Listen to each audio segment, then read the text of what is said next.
Sadly, this is a forsaken generation. Hear this well, we're not going away. Eyes are opening to the truth. We grow stronger in number as a united force every day. Babies are dying, parents left crying, told that SIDS or coincidence disorder are to blame, parents forced to live with the pain and shame. The once bright smiling faces full of wonder turned vacant stares, families shattered while they also endured the public glares. You're wiping out future generations for your own selfish gain as we form this revolution for liberation and change. We will keep speaking louder and louder. We will not be silenced until there is a shift in power. So stand up, speak out, be brave, be the voice of the voiceless. Too many forsaken lay in their graves. Welcome to Forsaken Generation.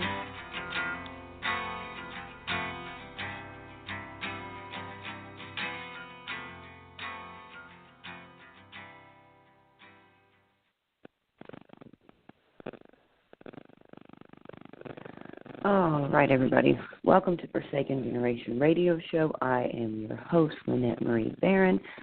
I have no idea where my sidekick, Anu Vaidya, is at this morning, so hopefully he'll join me in just a few. I messaged him on Facebook, or as Lily would say, Facebook, so we'll see if he gets on here.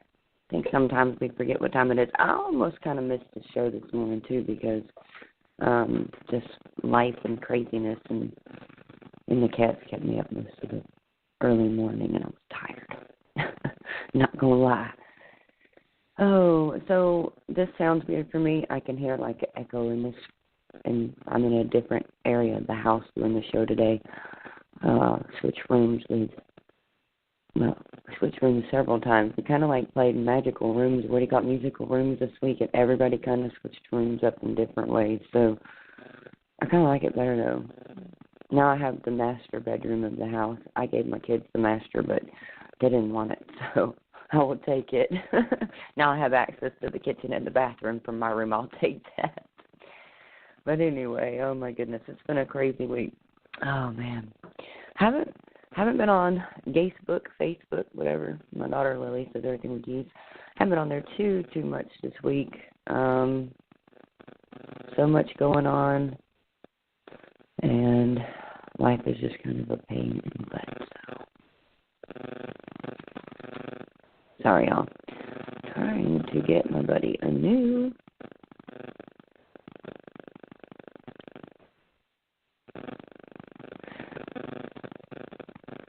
Anyway. Oh my goodness. It's been a rough week. Sorry. Everything's just a little bit wild this morning. I'm not used to sitting here on my own anymore. I don't usually prep too much because Anu and I bounce off of each other so well I don't have to. But I'm just trying to get my Facebook pulled up too. My computer was doing some crazy stuff yesterday. If anybody knows what makes it do this, please tell me because I'm curious. I shut it down like a normal shutdown. You go in your thing and you pull up the thing, you hit shut it down, and it's just an HP desktop or whatever. And move it and the desk, everything, and nothing happened. It didn't even jiggle or nothing. It didn't even shake on the table. And moved it from one room to the next. And for probably, 3 hours or so, the computer would only stay on for maybe about 10 minutes. And then it would just, if y'all wonder who I'm talking to, Valen's next to me. She's just very quiet. About every 10 minutes it would just freeze, and then I would turn it off and turn it back on and try to figure out what was going on. But then all of a sudden it froze, and I just left it alone, and it rebooted itself up, and then it's been working right ever since. So I don't know what makes that happen. I tried to call and get in touch with Anu, but he was busy, so tried to see if he would know what to do, but luckily it fixed itself, or I wouldn't even be on here right now, unless I stole a laptop from the kid. Everything's been a little bit nuts. Just trying to get around my town, get things done. I know some of the people in our movement are not as big on Christmas. I understand what Christmas is. Like, I understand the whole purpose of Christmas to the man or whatever. But to me, it's not, I mean, I don't know. Like, I don't think about it that way, you know. I think about the Bible, but I do think about, you know, just my kids enjoying a childhood. Just my kids being able to enjoy the imagination as well. Like, I think there's something, you know, pretty awesome with the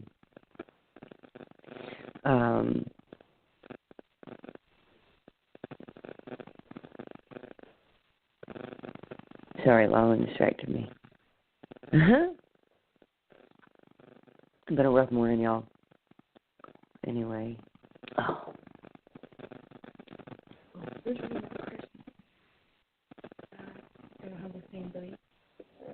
Yeah, so I don't know. I buy them Christmas presents. You know, not too much. I probably spoiled them too much last year, but most of what I got, Lily was learning stuff. Jasmine too. I like to get my kids. I am very tired, Lou. You are correct, my friend. Sorry, y'all. My buddy Lou Drago told me I sound tired. I'm exhausted. I'm going through some HE double hockey sticks in my separation and just life in general. And if I didn't have to be on the show today, I would not be. Honestly, I don't want to be. Probably doesn't help. It's just one of those kind of days. So I think that has a lot to do with it. And my buddy Anu is missing in action and not saying anything to me. I don't think he's seen my message, so that's a little stressful too. Just a lot going on. I don't know if Anu realizes that it's Monday. I've had days like that, I swear. I had a co-host back in the day, and I remember I was doing the show, and I finally messaged her, and she finally got back in touch with me, and I said, "Where are you?" And she said, "Walmart in the checkout." And I was like, "Oh, okay, well, 'cause I'm on air." And she was like, "Oh, my God, it's Monday." Like, So sometimes I think we all just get twisted and turned around, too. So, oh, my goodness. Yeah, Anu, where are you? Inquiring minds want to know. Because I'm exhausted. I could really use some help. Today was not a day I really needed him to not be in here. Oh, my gosh. Oh, goodness. Okay, so Anu just messaged me. He is in Chicago, stuck with family, and wasn't able to get away and tell me until just this moment. He cannot be on the show with me today. Thanks, buddy. Oh, what a day. All right. So if any of you are bored, give me a call, please. Talk to me for the first hour. I'm about to lose my mind. Oh, my goodness. 319-527-6208. Oh, I got somebody. Let's see who we got. 319, who are you? Hello? You're on the air. Hello?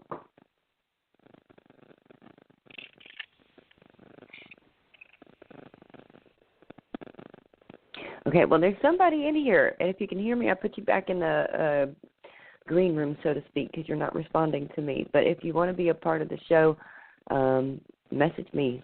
Let me know somehow, because I don't think you can hear me or something. So if you can hear me, call back into the show. Your area code is 319. So if you're listening to me, you can hang up and call back in if you'd like. I just, for some reason, it doesn't like you're hearing me, or I'm not hearing you. Is the problem, actually. So hopefully you can hear me. If you hear me, you can hang up and call back in. I'd love to talk to you. For those who don't know, the phone number to call in to be a part of the show is 319-527-6208, and you press 1 to get on the air and have a chat with me this morning. My buddy Anu is stuck in Chicago, and I just found out that he is not going to be on with me today. And so it's all right, buddy. I forgive you. I see your messages. It's okay. Hugs to you, and do what you got to do. I'll survive out here on my own, buddy. No. Oh, man. For real, it's just a bad day for that. I mean, it's just hard for me, guys. I am not alive right now. I am not awake. I am not feeling good. I have not felt good for a while, and just life is kicking my booty. Oh, my goodness. Well, have fun in Chicago, Anu. We love you. And happy holiday season, everybody. And all my listeners. My headset's going crazy. Hopefully y'all can't hear that.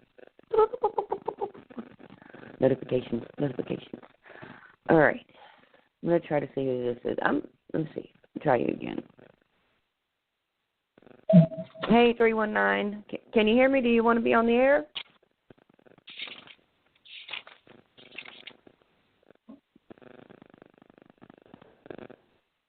I have no idea, you guys. Well, whoever you are, I hope you enjoyed listening in because you're not talking to me, but there's some weird sounds happening. That just sounded like somebody sitting there flipping through pages. I have no idea. See, it's just, what a morning. Oh, my goodness, you guys. Oh. Breathe in, breathe out. Breathe in, breathe out. All right.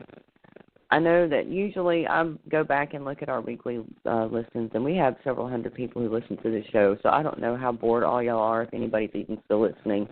But seriously, fellow warriors, call in 319-527-6208. Press 1 to get on the air. I am lots of fun to talk to. Ain't that right, Lylin? Yeah. See, my daughter thinks I'm fun to talk to, and she's my kid. Like, most of your kids don't think you're fun to talk to. Her friend said, what about me, Lylin? He thinks I'm part of some kind of cartel because of the way I look. No, it's more about, like, just how much you do and your Facebook connections, how you know so many people. It really is like some like underground thing. It's crazy. It cracks us up. Oh, man. It is funny to me how, like, kids see what we're doing out here. And, dude, Lou, call me. Let's talk about some E. coli. Call me about this. See, I told you I haven't been on Facebook. I haven't been seeing much social media this week. I don't even know really what's going on. I saw a few posts about some lettuce. Somebody call me. Let's talk about it. Ooh, all right. Who we got right here? All right, 323, you're on the air. Who do I got on the line with me? Hey, Lynette, it's Anu. Buddy! How you doing? I can't really stay on the whole time. I'm in Chicago. I had to come out here for my cousin's wedding, and there's a blizzard happening here. So like the service is in and out, our internet's cooking in and out, and like and the power has been going in and out. And I gotta leave for the airport in like the next 15-20 minutes to fly back to LA. But I wanted to come on here really quick and just say hi and see how you're doing and see how everybody's doing. It sounds crazy. It sounds like a helicopter in my head right now for some reason.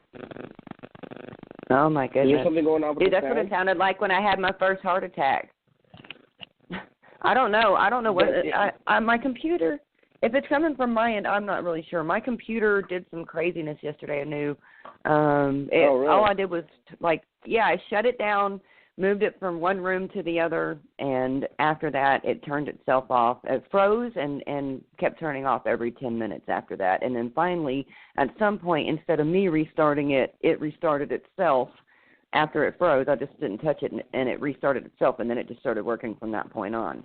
So no idea what that's about. All I did was change my bedrooms. Well, I'll be back in LA by later tonight, and then maybe you and I can get on the phone and figure out what's going on. I'm just so sorry I can't be on like the full show today or anything like that. No, man, do whatever you gotta do. No, it's okay. I understand. Hey, life is crazy. Believe me, I completely understand. And things happen last minute, and everything's just nuts. I know how it goes. You know I care about you, man. Do whatever you got to do, and enjoy your trip out there, and stay warm. Be safe. Just make it home safe. That's my only stipulation. Oh, will do. Yeah, there was a good chance last night. We were about to go to sleep, and there was a good chance we had a blizzard last night. You know, like a huge blizzard, and there was a bunch of flights that got canceled and rescheduled and stuff. There was a good chance I wasn't even going to come home today. So hopefully things don't get canceled by the time I get to the airport. Yeah, well, I hope not, too. I'll be praying for you and praying for safe travels. You be careful out there and know that we're thinking about you, man. All right, sweet. So I'll talk to you guys later, and everybody that's listening, party on, Garth. Take it easy, guys. Party on, Wayne. See you guys. Oh, that's awesome. Hell yeah. Wee, wee, wee, wee. You could tell we're from the 90s kids. All right, Lou, call me. Let's talk about some E. coli. I told y'all, I am not up on the times right now. I do not know really what's going on. I've seen some posts about lettuce here and there, but honestly, I've kind of fallen off the map. I know Lou question marked me this week on there looking for me. It's just been way too much going on, you guys. Way too much going on. It's hard. It's life is kicking my booty right now. When you're doing things and you're doing them for the right reason, a lot of times Satan and haters and all kinds of stuff will try to get you. So just keep doing what you're doing. Keep trying to do it even better. It's kind of what I try to do. In about 45 minutes or so, I've got Jaclyn Gallion joining me to talk about her story and her 8 unvaccinated kids. I can't wait to have this talk. I've not had a talk like this one, so it'll get interesting in a little while, y'all. Don't worry. And whoever 209 was who call me back. 319-527-6208. Press 1 to get on the air. I could see y'all when y'all call in. Call me back. Let's talk. I told Lou, call me, let's talk about some E. coli and some lettuce. I don't know anything about this stuff because, like I said, it's just been too much going on. Lala needs to do some sidekick research over here off to the side and tell me what happened. Oh, my goodness. Like I said, I know a lot of people have made memes and stuff, but there's always something going on, or just always something going on. What's up, Tyson Hodge, if you're listening? What's up out there, my friend? Tyson did my show a long time ago, and he's a father with vaccine-injured children, and it's rough. What's up, Susan Carlson? Thanks for tuning in, and just all our people out there. I'm always shocked to see how many people we end up with listening into the show. So God bless all of you for tuning in. It's pretty amazing to me. Jennifer Coe, I want to thank you for the shirt you sent me. How many is too many? And y'all, anybody listening in who's been listening into the show or a part of the movement knows that 1 is too many vaccines. That is how many it takes to cause injury or death. If you're new to my show, then I want to welcome you. And I want to tell you it's usually not like this. Usually I do have my buddy Anu for the first hour, but he is in Chicago fighting a blizzard off, so you're stuck with just me today. So we will make the best of it. I'm not that boring, I don't think. Sometimes I probably am, but I've got my daughter as kind of a sidekick, too. She's about to be 19 years old next month, and I'm mind blown by that because it makes me feel really, really, really old. I don't know. Life is just, it's insane how it goes, you know what I mean? And 1 minute they're babies, and the next minute they're taller than you are. Jasmine's going to outgrow me by the time she's like 5. She's, I think, like 6 inches taller than the average child her age. So I wanted to talk about something real quick while I got late. I know most of my listeners are probably ladies and mothers. Be careful out there, you guys. Be careful out there in the world. There really is a lot of jacked up, crazy people. The world just ain't the same as it used to be, I took Lala and Jazzy out last night. Lily's over with her daddy. And so I took Lala and Jasmine out with me last night. And it wasn't even that late. It was like 9 o'clock. I mean, I guess that's late to go get dinner, but we were working and busy before that. So anyway, so I took the girls out to get dinner. And where we ended up, apparently there was a lot of truckers in the area. I didn't know. We just went what was closest. It said 7 miles away or whatever. So it's like, okay, sounds good to me. So I ended up going, and it was weird. Like, this dude came up, and he was making comments about Jasmine and asking questions. And I didn't really have much to say. It kind of frustrated me because I don't like weird, and I don't know, he didn't look like he really took care of himself. I'm not a judgmental person, but you can tell when someone doesn't really keep themselves clean or take care of themselves, like slobby looking. And he was being really weird. Like, he was making comments to the waitress about her breasts He made comment to me and Lawlin, said something rude to us, and that kind of nature. He asked what was wrong with Jasmine, and first he said something about her.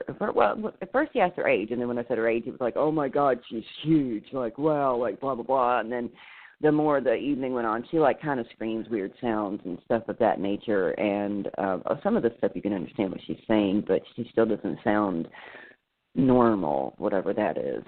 And so the guy was talking to our waitress and said, I see you, 209, don't hang up. Dang it, come back, 209.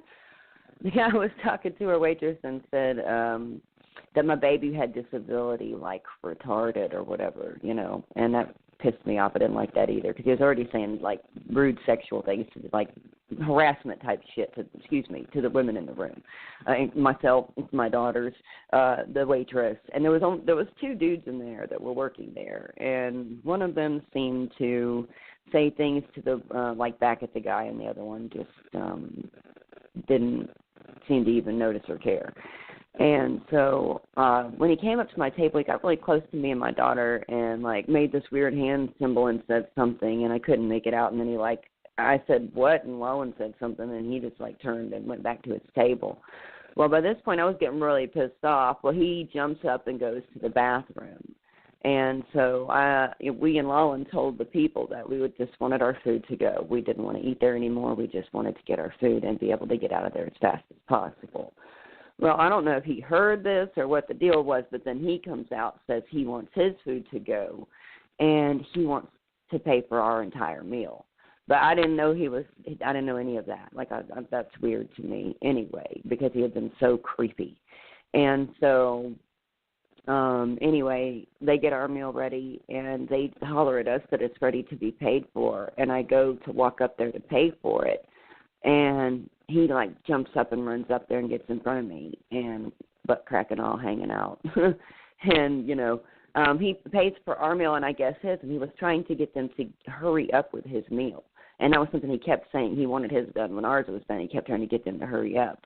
And so I don't know. It was really weird. And then he said something else to the waitress lady, and she kind of gave me this crazy, like, look in our face, and since he had just said he had paid, Lawlin and I were grabbing the food and our drinks and just going to leave, and the bigger waiter guy, like, stayed, like, kind of like kept the guy, seemed like he kept the guy there in front of him while we could go. Like, you could tell he was trying to procrastinate on his food, procrastinate on his stuff, and whatever to keep him in there long enough for us to leave. I almost walked the bigger guy. I almost asked the bigger guy to walk us out, but I felt like he was keeping him detained long enough. But I didn't realize the area we were in. It's literally one exit down from me, and I didn't realize it was this bad. But, like, while we were in there waiting and before this guy started bothering us, the waiter I saw was yelling at someone outside, like, motioning, saying, no, you can't come in here. You're not allowed in here, like, pointing, like, go away. So I don't know. It's kind of crazy, but it made me very uncomfortable. I have no idea where his brain was at or what he was thinking. I have no idea why he decided to buy our dinner. I didn't want him to. Like, that was the thing that made me feel sick to my stomach, too. It's like, it was just really gross feeling. And I was like, I just want to go. And I remember thinking, you know what, screw it. He just paid for it. I'm just leaving. We're leaving. Let's just go. And I told Lawlin, I pulled her close to me, and I said, you stay close to me. You make it to the car. You get that baby in it, and let's go. So y'all just be careful out there. Who knows what the intentions were? I see you, 209. I'm pulling you on the air. So who knew what those intentions were, but that was creepy. All right, so 209, is this Lou? No, it's Jessica. Yes. What's up, my friend? I'm so sorry. I had to hang up because I was in the shower when the show started, and then when I heard Anu couldn't make it, I was like, oh, shit, I better get down there and help. But I had soap still in my hair, and then it got in my eyes as I was on hold for you. And so I had to get back in the shower and rinse it off. Anyway. Oh, my Lord, what a day. Oh, I love you too. See, you're the best, y'all. See what kind of friends I have? People who get soap in their eyes. They love me so much. I only shaved one of my legs too. I have like one hairy leg. Oh man. Not that you can't handle See, a show that's by love. yourself. I'm losing it though. It's just like, oh man. It's rough though. It's just been, I got so much going on. Everybody knows or most people know what I'm going through personally. It's just been so much this week on that avenue. Yeah. And, I mean, I don't know. I'm having a hard time really even just keeping up. I mean, so, and then Anu, poor guy, I didn't realize he was stuck in a blizzard in Chicago. So it's like, oh my goodness, what is going on this week? Wow. It's holiday craziness. Yeah, I mean, crazy.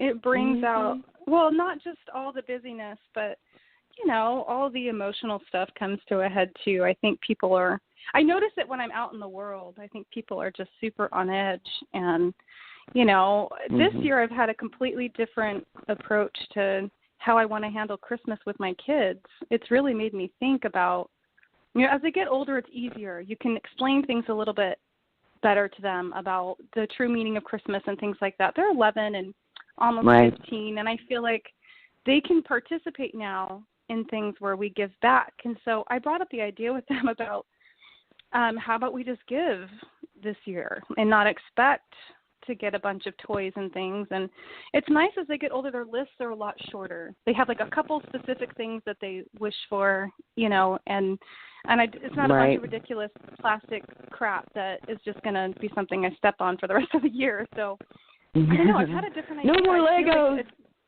Yeah, I know. We have too many Legos. I find them everywhere. But I just have a different approach to it this year, and I want to be able to figure out how to do that right with them and to find a way to put, we don't have a lot of money, but to find, our Christmas fund, somewhere to put it that it's really going to be appreciated, and it's not something that they're going to forget about in a year. It's not a present that I'm giving to my kids that they're not going to be interested in a few months from now. So I'm brainstorming on that, about how we can just give this year and not expect things in return and keep everyone happy, Well, that's beautiful. Yeah, I love that. I can't wait for my little girls to get a little bit older and be able to do things like that with them. Right now, they're still in Jasmine, I don't know that Jasmine really understands that the holidays are coming. I don't know. I can't ask her, but she doesn't seem to notice any of the changes. She just likes the Christmas tree that's 2 foot tall and, likes to body slam it. So, honestly, just telling the truth. And it's not going to survive. And so, I'm not putting any kind of little presents under there because I already know what will happen. But, I'm kind of using this opportunity, like I got them some Veggie Tale kind of stuff, the little Christian little my movies. Kids used to love Veggie Tales, Yeah, some stuff like that. I think I got her like potty time with Bear in the Big Blue House because that was something that even Lala learned how to potty with, and she's 19 now. It's still, still something apparently that they still like. So, but I tried to really keep it simple. I don't have a lot of money, honestly. Whatever I told Lala, I was like, you're almost 19 years old and you're an adult now. I hope you understand that it's going to be more about just getting the little ones a few things. It's not really about big kids this year. No offense or anything, but we're broke. You know what I mean? Yeah.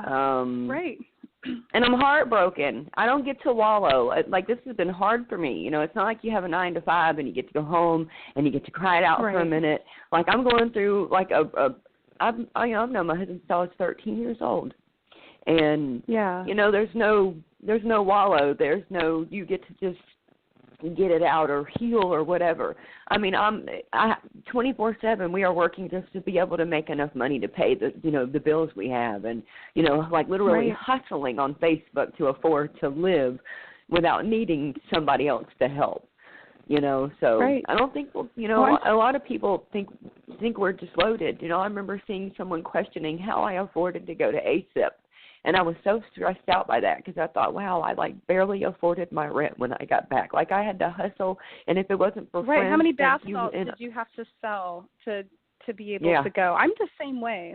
Anything I do, nobody funds my activism. Everything, and I'm a homeschooling stay-at-home mom. I walked away from my career to do this and to be an activist full time, and that makes me mad that somebody would question that. But I understand the frustration that you feel, because it's like you're running in place. And it's one thing to be worried about finances, but you've got a lot of other emotional stuff going on right now. And I hope you do give yourself a minute to fall apart sometimes. It's totally okay. And it's okay for your kids to see you in that. I mean, it's all right. All of this stuff that's going on with you, you're still bleeding. You know what I mean? There's no scab that's formed yet. This is all still raw and emotional. And that's just extra stuff on top of the financial thing. And the one good thing to come out, I'm sure, for you and all of this is just to have your priorities kind of straighter. You know what I mean? You get to think a little bit more about what your actual priorities are, because you can't worry about absolutely all of it. You know? That's right. You know what I spend my time doing before bed? Hustling. No, thank you, friend. I got to do that. You know, I want to say this to everybody out there. I'm a Christian woman. I believe my Bible. It's on my nightstand right here. I spend a lot of time reading it. But, you know, I still, just like I believe in reading about all the other things when it comes to our science, the other side of science, all those kind of things, I spend a lot of time reading other material, too, because I feel like it's good for you. And I've almost conquered this little book this week. It was written in 1989, but it's called Zen Lessons, The Art of Leadership. I can't tell you how much stuff in this book I have highlighted. It's by Thomas Cleary. I got it for $1 something at what is that store, Second and Charles or something? Some little resale kind of shop that has books and things. I got it for $1 something. It's on the Amazon for $15. I could not believe how much this book cost. You know, just regular. Yeah, amazing. When I'm done with this, Lawlin wants to read it, and then I will send it to you, my friend. I literally went through, read the entire book, and I've highlighted so many little things with bubbles around things. Like, I got to tell you, though, like, this is what I'm, like, for me, this is the only way I'm even, like, making it through my life at this point, is just taking time to sit and almost go backwards. I mean, I started reading things I haven't read since I was a little kid. Like, I'm not even kidding, you know, Jane Eyre, I mean, yoga, all kinds of stuff over here, like, started diving in, like, I just can't sit, you know, like, my brain, I'm trying so hard to just, you know, find myself again. So people who keep asking me where I'm at, or, you know, if I'm all right, I'm trying, you know what I mean? It's not easy, and it's okay though. When if you're not all right, Lynette. It's okay, even if you're not all right. Like, we're all not all right sometimes, and it's so much harsher, it feels like, around the holidays. And you're probably reading all of these old books because you're just trying to reevaluate. Like, you probably feel like your whole history with this man is just coming down, crashing around you, and you're probably questioning so much of that foundation in the first place. So it makes sense that you would be kind of going backwards, as you say. You know, really, you're just probably trying to reevaluate some things, and that's all healthy stuff. There's nothing wrong with that. I just hope people remember that this time of year, you know, it really does bring out so much sorrow in some folks, and I think we just need to be sensitive to that and to reach out to those people. Maybe they're not broke. Maybe they have a lot of money, but maybe they're broken inside. Those people, like, just reaching out, and I feel like that's my prayer every night. Like, help me find, you know, those people in the world who just need to sit down and have a conversation. You know what I mean? Sometimes that's like the best gift that you can give to somebody is your time and your listening ear. Yeah, I feel like that's so much more valuable than any gift I could give anybody this year. And I'm trying to teach that to my kids as they get older and they're wiser and they're so brilliant. I have brilliant boys. I'm so beyond blessed to have kids that are empathetic and understand those kinds of things. So I've been kind of, you know, hinting around about how they can help, you know, with their peers, or even we have a sweet 98-year-old woman next door that my kids just go and spend time with and talk about all, you know, the things that they're doing with their homeschooling stuff. And she appreciates that so much because, you know, she's 98. She doesn't get a whole lot of attention. And just little things like that. Like, I'm trying to be open and understand that, you know, it's not just about what people need financially or materialistically.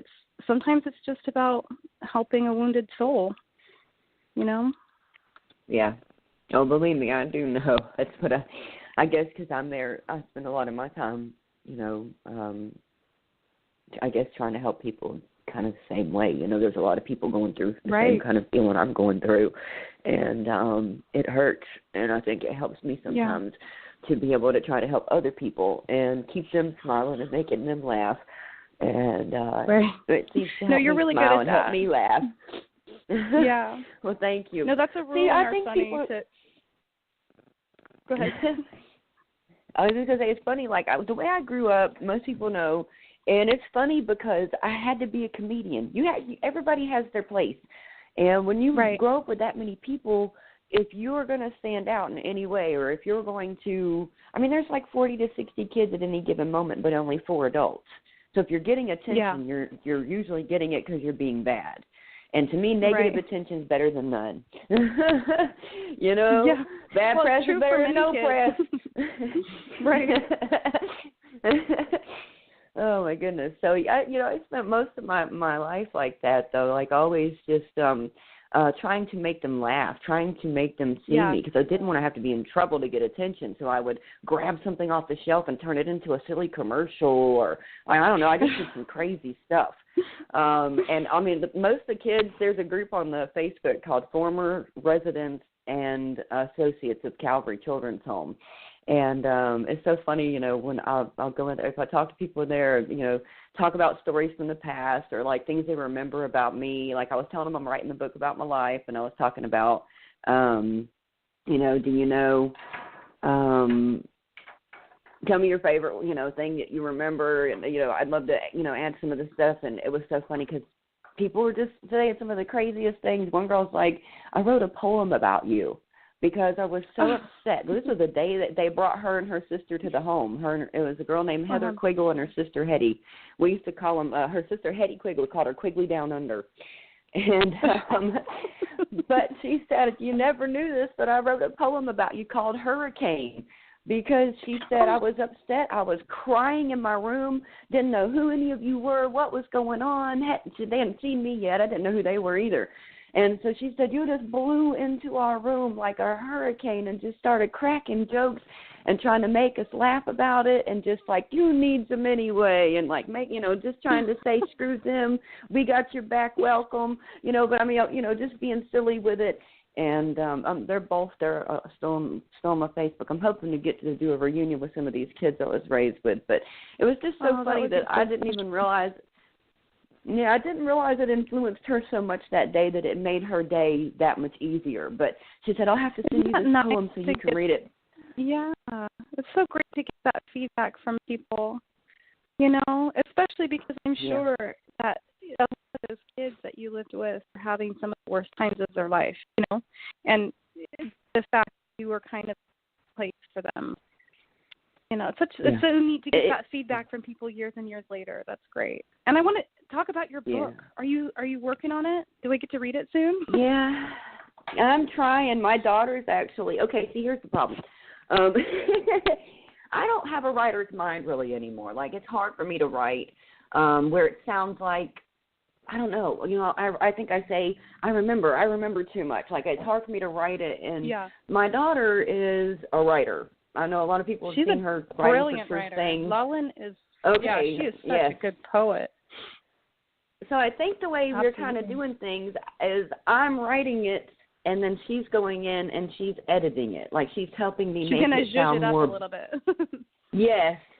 She's not changing my story, but she's helping me say it where it's other people, because I think differently than most people do. Like, I say things differently than a lot of people do. So at least the way I see things. So, it takes one to know one kind of thing in my world. What a brilliant collaboration, though, with your daughter. That's awesome. I have a lot of respect she's so for smart. Your girl. She's so smart. Such a great writer. You both are, though. I read some of your older poetry that you shared with me that you do have a different way of seeing things, and that's something that I think needs to be shared. Anyway, I'm first in line to have my book signed by you at your book Awesome. party. Yeah. I don't realize that people actually think about this kind of stuff. I mean, Polly asked me one day, we were talking on the phone right after my separation first all kind of started, and she was just such a sweetheart, called me and everything, and we were talking on the phone, and she said, I heard you writing your story. I can't wait to read it. And I was like, wow, okay. It's just weird to me to think that people are interested. I mean, you know what I mean, though? But it's hard. Like, it's hard. Like, I remember when I was telling the girl's dad about it, well, number one, he said, don't write his part. He said, you don't have to make it all true to form. You know, you can't either skip our part or you can make, you don't have to say everything. And I was like, yes, I do. And I can't do that. I'm sorry. This is my story. It's not my story from your perspective. It's my story from my perspective. Right. So, yeah, I don't know. It's hard. But there's a lot of stuff in there that I've never told a soul. Especially with abuses and different things. So it's hard, Well, and you're still living your story, too. I mean, that's the hard part because you're on a continuum. You know what I mean? It's not just like your story ends and you write it. It's like a continuum that you're still living. So it's hard to really harness all of that and put it on paper. And that's the other hard part. I told my daughter, this is the other hard part, is I have to figure out for myself, like, I'm working on it. I'm trying to figure out what my happy ending is, what my inspiration to the world, for the end of my story will be. Because that's the hardest part, is my life's still going down. It's coming up in one way and it's going down in another, and that's just the way it seems to always be. And it's just crazy to me because it doesn't matter how much love you have. It doesn't matter how much of anything really in abundance you have. Life can still kick your butt. I mean, it doesn't matter who you are, doesn't matter what you got, doesn't matter what you do. And especially if you do something for the right of the world, seems like you get kicked 10 times harder than most of the other people do, It's true. And I think that that's what makes you so relatable, because all of us can relate with that. There's a very select few people who don't understand what you're saying right now.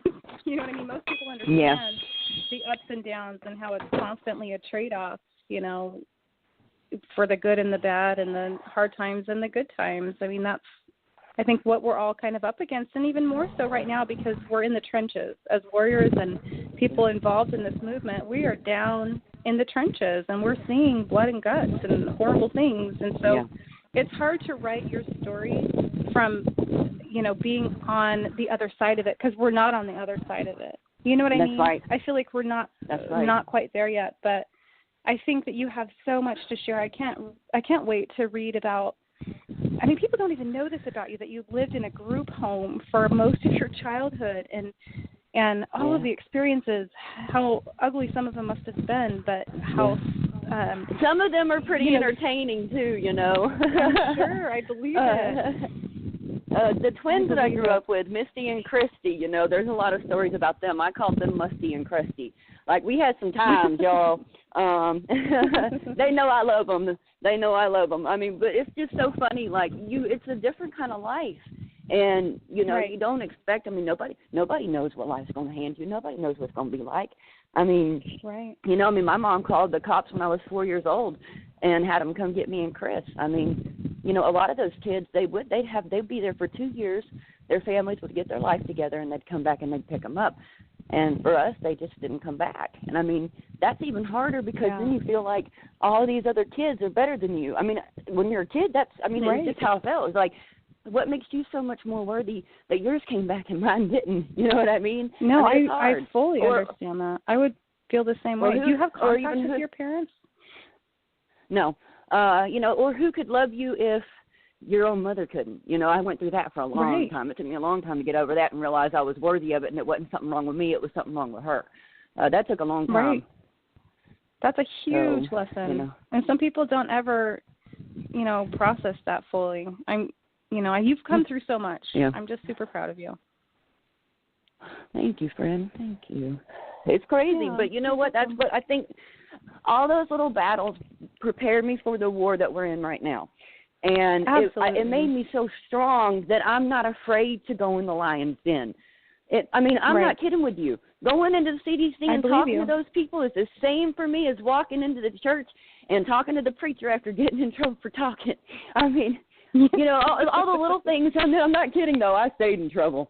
All the little things, you know, but they built up, like, I mean, and there was some hard parts of, I mean, there was a lot of abandonment, you know, a lot of different people. You get used to certain house parents, you know, the people who are taking care of you. And then, you know, I mean, life is life. A lot of them leave. And all of a sudden you've got to get used to new people who are over you like your parents, but you don't even know these people, and a lot of them are crooked. And so, like that, you know, you have a lot of that going on too. So I mean, it's really kind of crazy because you're there because you've already been through something, and then a lot of times once you're in a place like that, you're put through a whole lot more because a lot of people will take advantage of somebody who they know. Do you understand what I'm trying to say? I absolutely it's just the way it goes. know what you're saying. Well, and I think that, you know, when you've been the phoenix to come rising up out of the ashes, you're not afraid of the fire anymore. You already did that. That's right. When you've lived through hell on earth and you've had horrific, and I mean, our hell on earth is different. Mine looks different than yours, but we do have a lot of the same stories. But when I think about that, like, I'm not scared. I've already been in the flames. Like, I'm not afraid to go back in and grab other people who are still that's there. Me. Or I'm the same way, and I have no fear of that. I can't drive on the freeway, but I'm not scared of, like, that's me too. Right? If I come to a bridge that looks like we're going to heaven, we're not going on that bridge, or somebody else is driving, and I'm closing my eyes. I'm not kidding. If I'm driving over it, we're all going to die. Like, that's just straight up the way that's just going to play out. Because I'm not going to look. So if I'm driving, it's over. So funny. I mean, really, some of these bridges going to Texas, girl, I'm telling you, it looks like you're going straight to God. It's like, I don't want to go yet. I'm not going on that. Man, I've never experienced those bridges. Only the ones in San Francisco here, or like all the ups and downs roads in San Francisco. That's some scary big stuff. metal things above you. No, thank you. I'm good. I like trees. I'm cool. I like the road. I like the ground. That's funny. You know? Yeah. I have a very hard time with that.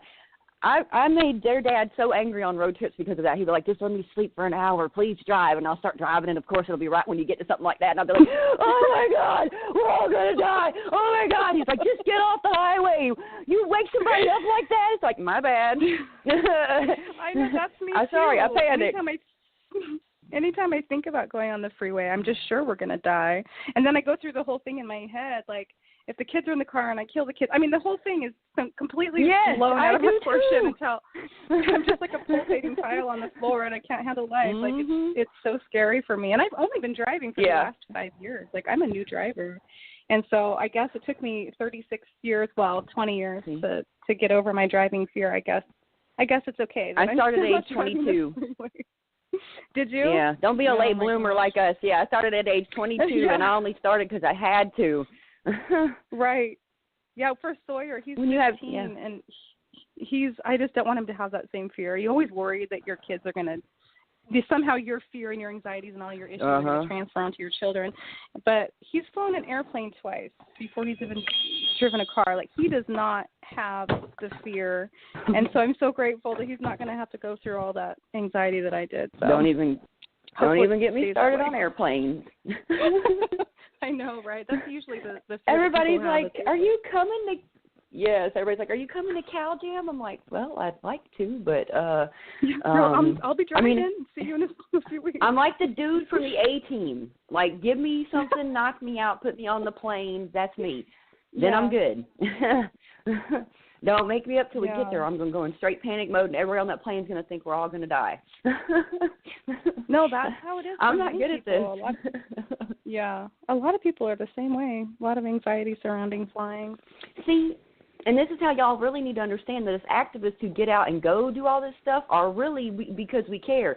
You see me and Jessica here. I'm scared to death of driving on the highway, and I drive into Atlanta where it's like 8 lanes packed full of people who don't know how to drive, and I'm the whole time white-knuckled like, oh, my God, just let me off the highway, oh, you know. It's like, if people don't realize that, look, okay, Denise Marie, Lorelei, a lot of them rode with me, and it was hilarious. I missed so many turns, and GPS is telling me where to go, and I still don't know where I'm going, and then I panic. I'm like, oh, my God, I don't know where to turn around. We're just going, y'all. Wherever we go is where we're going, and they're all just cracking up. It's like, Oh, well, know, y'all should have drove. Somebody else should have drove this train.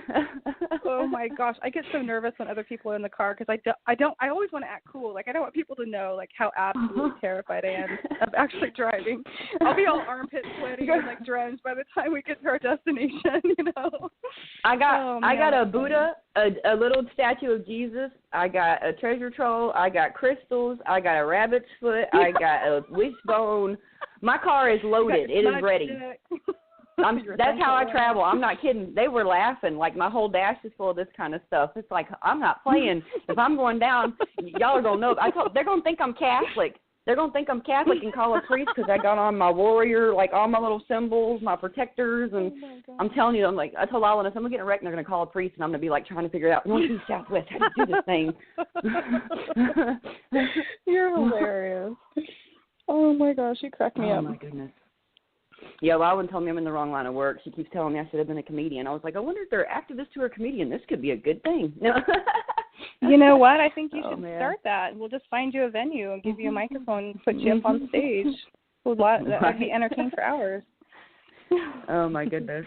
I love it. I tell her all the time, I'm like, if we vlogged some of the stuff in our lives, like, we would not bore people. It is just so crazy. Like, you wouldn't believe some of the things that happen unless you see them. You know what I mean? It's like, how is life this insane? Sure. And, we just look at each other like it couldn't work out any other way. Like, it is. It's just mind-blowing how life treats you. I'm so glad to have you. You just don't understand. For all of you out there who don't know Jessica Van Hill Hart, you are missing out because she is definitely someone who has got me through some of the roughest times of my life in this. And I'm telling you, it's hard enough just being in the movement. So to have support, to have love, to have people who have your back, it's just amazing. Something Lalan's learning from me that I'm so happy to see her learning is a lot of people attack each other. I've been attacked so much it's not funny. And she says, how do you just sit here and not respond? How do you just throw up a Bible verse or something and you're okay? And I said, you have got to learn that it's not your job to take that vengeance, and that person's going to falter and something's going to happen, and they're going to reap whatever they're doing right now. That has nothing to do with me. That's something they're going through. Let them go through it. I'm not getting involved in that. I got my own, And she said, she's like, I don't know how you do that, but it's like really inspiring to me because I like everybody says something, I jump in it. I get in the middle of it. I get in the drama. It's like it's so hard not to. For me, I when you raised the way I was with that many kids, I'm telling you, drama is just not something that you want to be a part of anymore. Like I had enough of it growing up. I spent way too much time holding hands. Yeah. Yeah. Way too much time holding hands with the mother kids walking up and down the front yard. That's how that's something I actually wrote about in my story. It was so funny. It was mostly me and the twins, but we had to hold hands and walk up and down the front yard until we would get along again. That was one of the punishments because a lot of our friends lived on our block, and we were already the weirdos because we were the children's home kids. And so here we are, two teenage girls having to walk up and down our front yard holding hands. And so at some point we got smart enough to realize if we just pretended we had made up, we could, go in. And so we would just, pretend to be friends long enough to get out of the front yard and then still hate each other. And it was crazy. I mean, it was rough, though. I mean, I would be attacked in the shower. You'd get blanket parties. I mean, it wasn't always like, glitz and glam. I mean, there was some fun times, but there was some really crazy times, too. And there's some kids there who, can't even go to a reunion. There's some of them who have hurt so bad from things that have happened that, a lot of them reach out and say, let's get together, let's do this. And I've already told them straight up myself, if y'all do it at the old children's home, I can't be a part of it. They say I don't represent what they raised because of the way I look. And that was super hurtful to me, to be raised somewhere for that much of your life and then them to say something like that because of how you look is like, man, my heart, if you can't see my heart, then I don't need to be a part of that anyway. So well, I do appreciate that about you also, about how you're always so calm. I know inside you're like me that way. Inside we process, we get angry, we get frustrated, we feel hurt, but it doesn't do you any good to react, to be reactionary on everything. That would be so much effort and energy. And so I appreciate that about you. And that's something I try to emulate too. And it's hard when you're being called names or people are threatening your life and wishing ill will on your children. I cannot give them the satisfaction of giving any of that back. Like, that's just not That's right. what I'm about. And it's only going to hurt me, really, in the end. And so I try to keep my eye on the Kill 'em prize. with And as my kindness. husband, he's getting more and more brave about speaking out online. He hasn't learned that yet. So he gets caught up in the name calling and the I think at frustration. first you kind of have to. It's like a rite of passage. You have to get into it with the read. So. You have to say something cross the pan. You have to at least make one meme about off it, and then you're in. I know. I was like, okay, young grasshopper, you need to really just you have to pace yourself, because if this is your reaction to every single post, like, you are going to be high blood pressure all day long and, be in the hospital. No crap. You can't react to everything. So anyway, the one night my appreciate daughter you so jumps much. in. Oh, I love you too. Yeah, I was going to tell you, the one night Lawlyn finally jumps in, it's about JB's book, and it's not against trolls or anybody like that. She was talking to Tia and Susan Origin, and it was just so hard for me I sat back, I stayed out of it, I tried to stay quiet, and it was so interesting because she knew who she was talking to, but she also disagreed to the point, like, she was very adamant. She was doing really well, and JB even commented and said something to her and how proud of her she was, and she was like, oh my goodness, Mom, JB said something to me. Like, she was freaking out. I just thought this is so cute because, for me it's just like I talk to these people all the time, whatever, and she's just like so excited, and I was just laughing, it was just cute. I remember, that's like me with Suzanne. First time I met Suzanne, it was like, oh my God, oh. That was me too. Suzanne Humphreys you're talking about, right? The first time you met Suzanne Humphreys. Yes. Oh my gosh, we fangirled out with me and Rachel together. It was so embarrassing. Now in retrospect, I'm like, she probably thought we were complete fools. Rachel and I were all hyperventilating, all like red-faced, all excited. Oh, but that's okay. These are our guys. It was hard. I know it's hard for me too. And she came out and she gave me a big old hug. So I was like, okay, it's cool. And then because people were like, she's kind of cold. Like, don't freak out. I know how you are. You're all lovey. She's kind of cold, and she wasn't cold to me at all. So I was like, okay. And then my daughter took the one of me like teasing and pointing at her, and then she was like, one more photo, and she turned and kissed me, and Lawlyn snapped it, and I was like, yeah, that's my lifetime photo. I'm faming that one. That's what I said. I said, but if you notice, you haven't seen another picture like that out there, so apparently I'm special. She was laughing so hard. Oh my gosh. Well, she's great. I know. She's so loving. I know, and I'm so sad she's in New Zealand, and I'm having a hard time reaching her. I wanted to talk to her about my show with Offit, but I'm having such a hard time getting in touch with her now. I know she's kind of on a little bit of a hiatus. So if you're out there, Dr. Suzanne Humphreys, and we love you. Enjoy yourself. Enjoy your break. But come back. That's rough out here, girl. Yes, definitely. Please come back to us soon. And her information. Yes, and her information, the way she spreads it right now. Yeah, and that's some of the stuff I was using to help bring a lot of people over and help them understand. So I look forward to when she's able to put more out, because she explains it in a way that whether you're a scientist or a regular, ordinary person, you understand what she's talking about. And I absolutely love that about her. I don't know. It just really seems to help. I think she gives our movement a lot of clout, and she has that ability to separate the emotion from the facts. Like, a lot of us who are so passionate about it don't have a lot of that, and Dr. Suzanne is so good about that, and it really comes through in both of her books. That's one of the, those are the things I share the most with people are the books about, people who just want to understand some things about how people's minds change, from one side of the movement to the other. I feel like it's a really powerful message from her, and she gives us some clout, and we need that. I agree. I love her so much. I tell her all the time. I had such a hard time changing my profile picture, and it was so funny because I was like, I cut my hair off. I have to change it now. And she was laughing, and she was like, well, you can't change it unless you replace it with one that's equal awesomeness. And so I told Kat, I was like, all right, we got to take our picture together, because I was like, I have to have somebody awesome with me. It's like I have to replace it with awesomeness. And I told Lawlyn one day, I said, it took forever for me to change my profile picture to just myself. And she said, it used to always be my babies. If you ever go back and you look through my profile pictures, before all this happened, it was just pictures of my babies all the time because I didn't care if people knew who I was or not.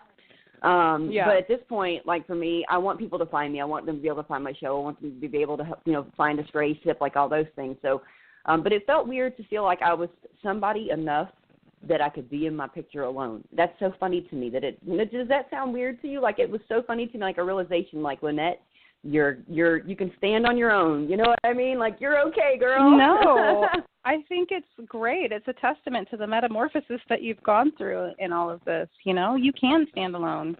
And you could run this show 3 hours by yourself and have plenty to say without people calling in. You really do have a lot to offer. And I'm going to have to get off the phone here in a minute. But I just wanted to encourage listeners, something we were talking about earlier about the holiday season and deciding what you want to give as gifts this year. I really encourage everyone to look beyond the material things and to find people who are brokenhearted and make them some soup, sit with them, have a conversation, and just try it out differently. Don't try to overdo all of the lavish gifts, and don't stress yourself out financially or stress yourself out trying to be the most creative Pinteresty person out there. Just give your love, give your time, make some homemade meals to sit down and eat with people, and just find the people who are brokenhearted and just give of yourself that way. I think that's one of the things that we all need. There's a lot going on in the world right now. We all need a little bit extra love. And I think that's and when you're at my the table, goal. When you're at that table, put the phones down, folks. Be in the moment. Please put those phones down and be in the moment. Right. Thank you for that. Even you can pick it up sometimes to take pictures. That's fine. Let's stay in the moment. Yeah.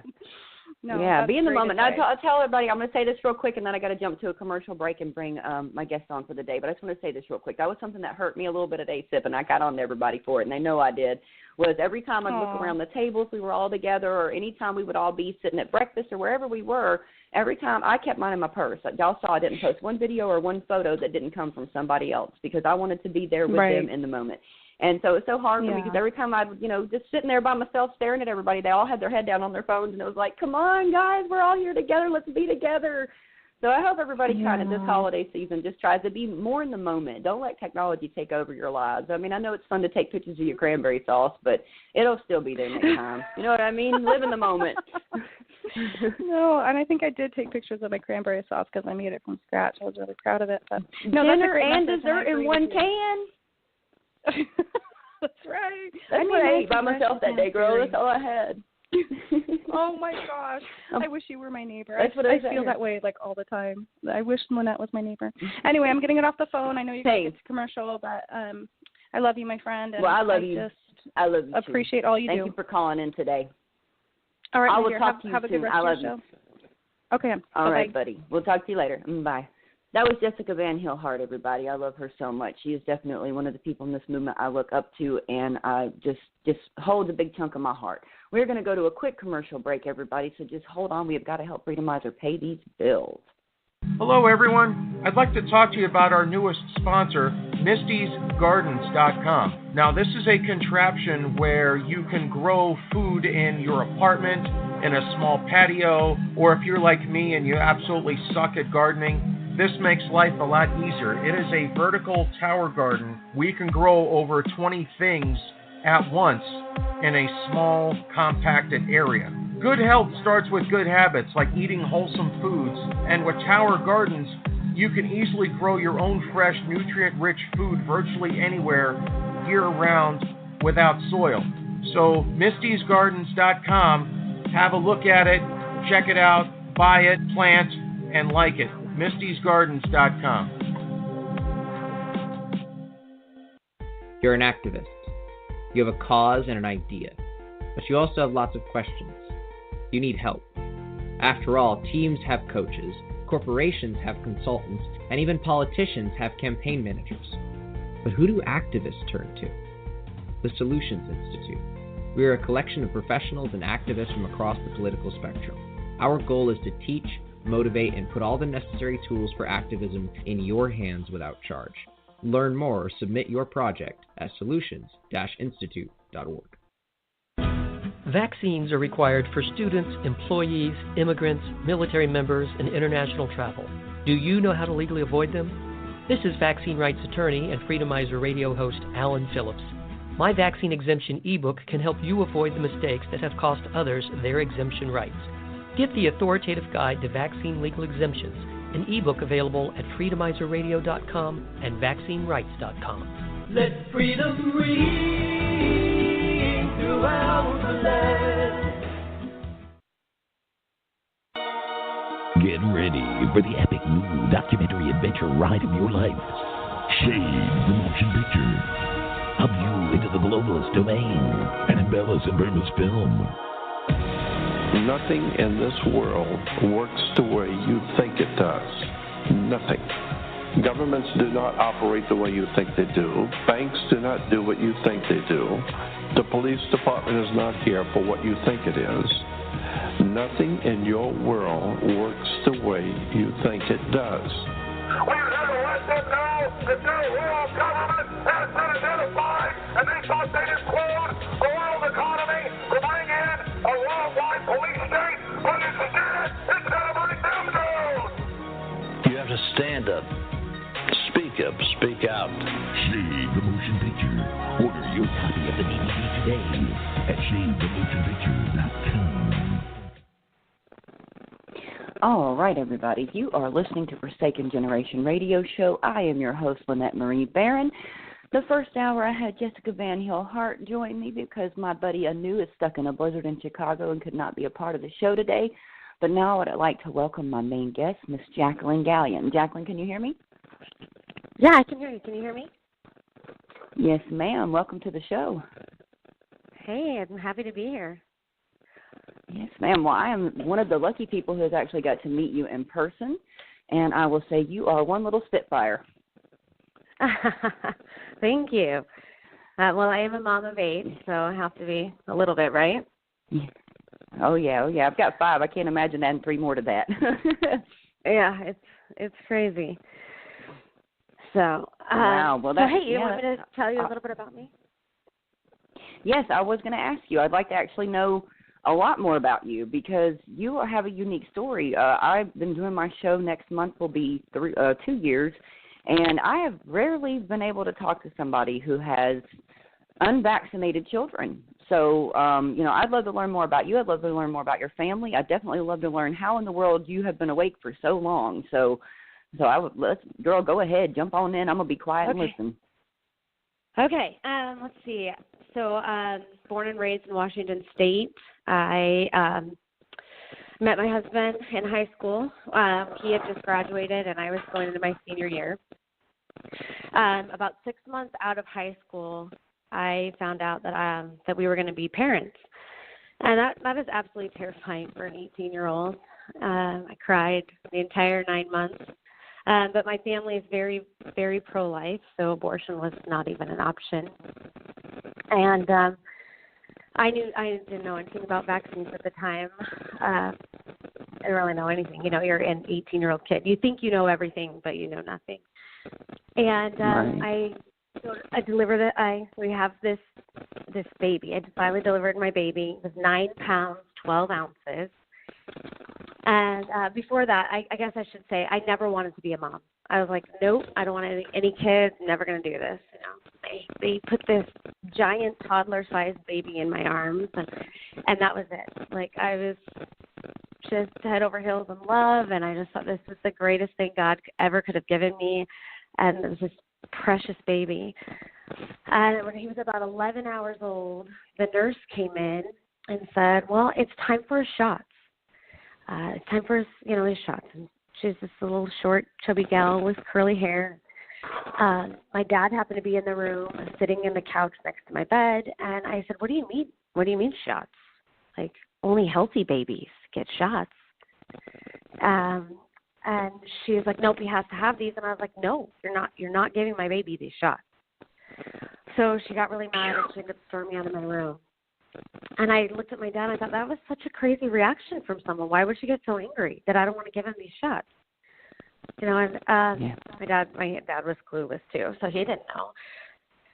And we get him home, and my side of the family, I have RNs, and my husband's side of the family has EMTs.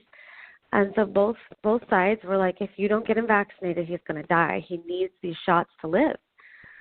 And I thought, gosh, I never wanted to be a mother, but now I never want to stop being a mother, and I don't want to lose my baby.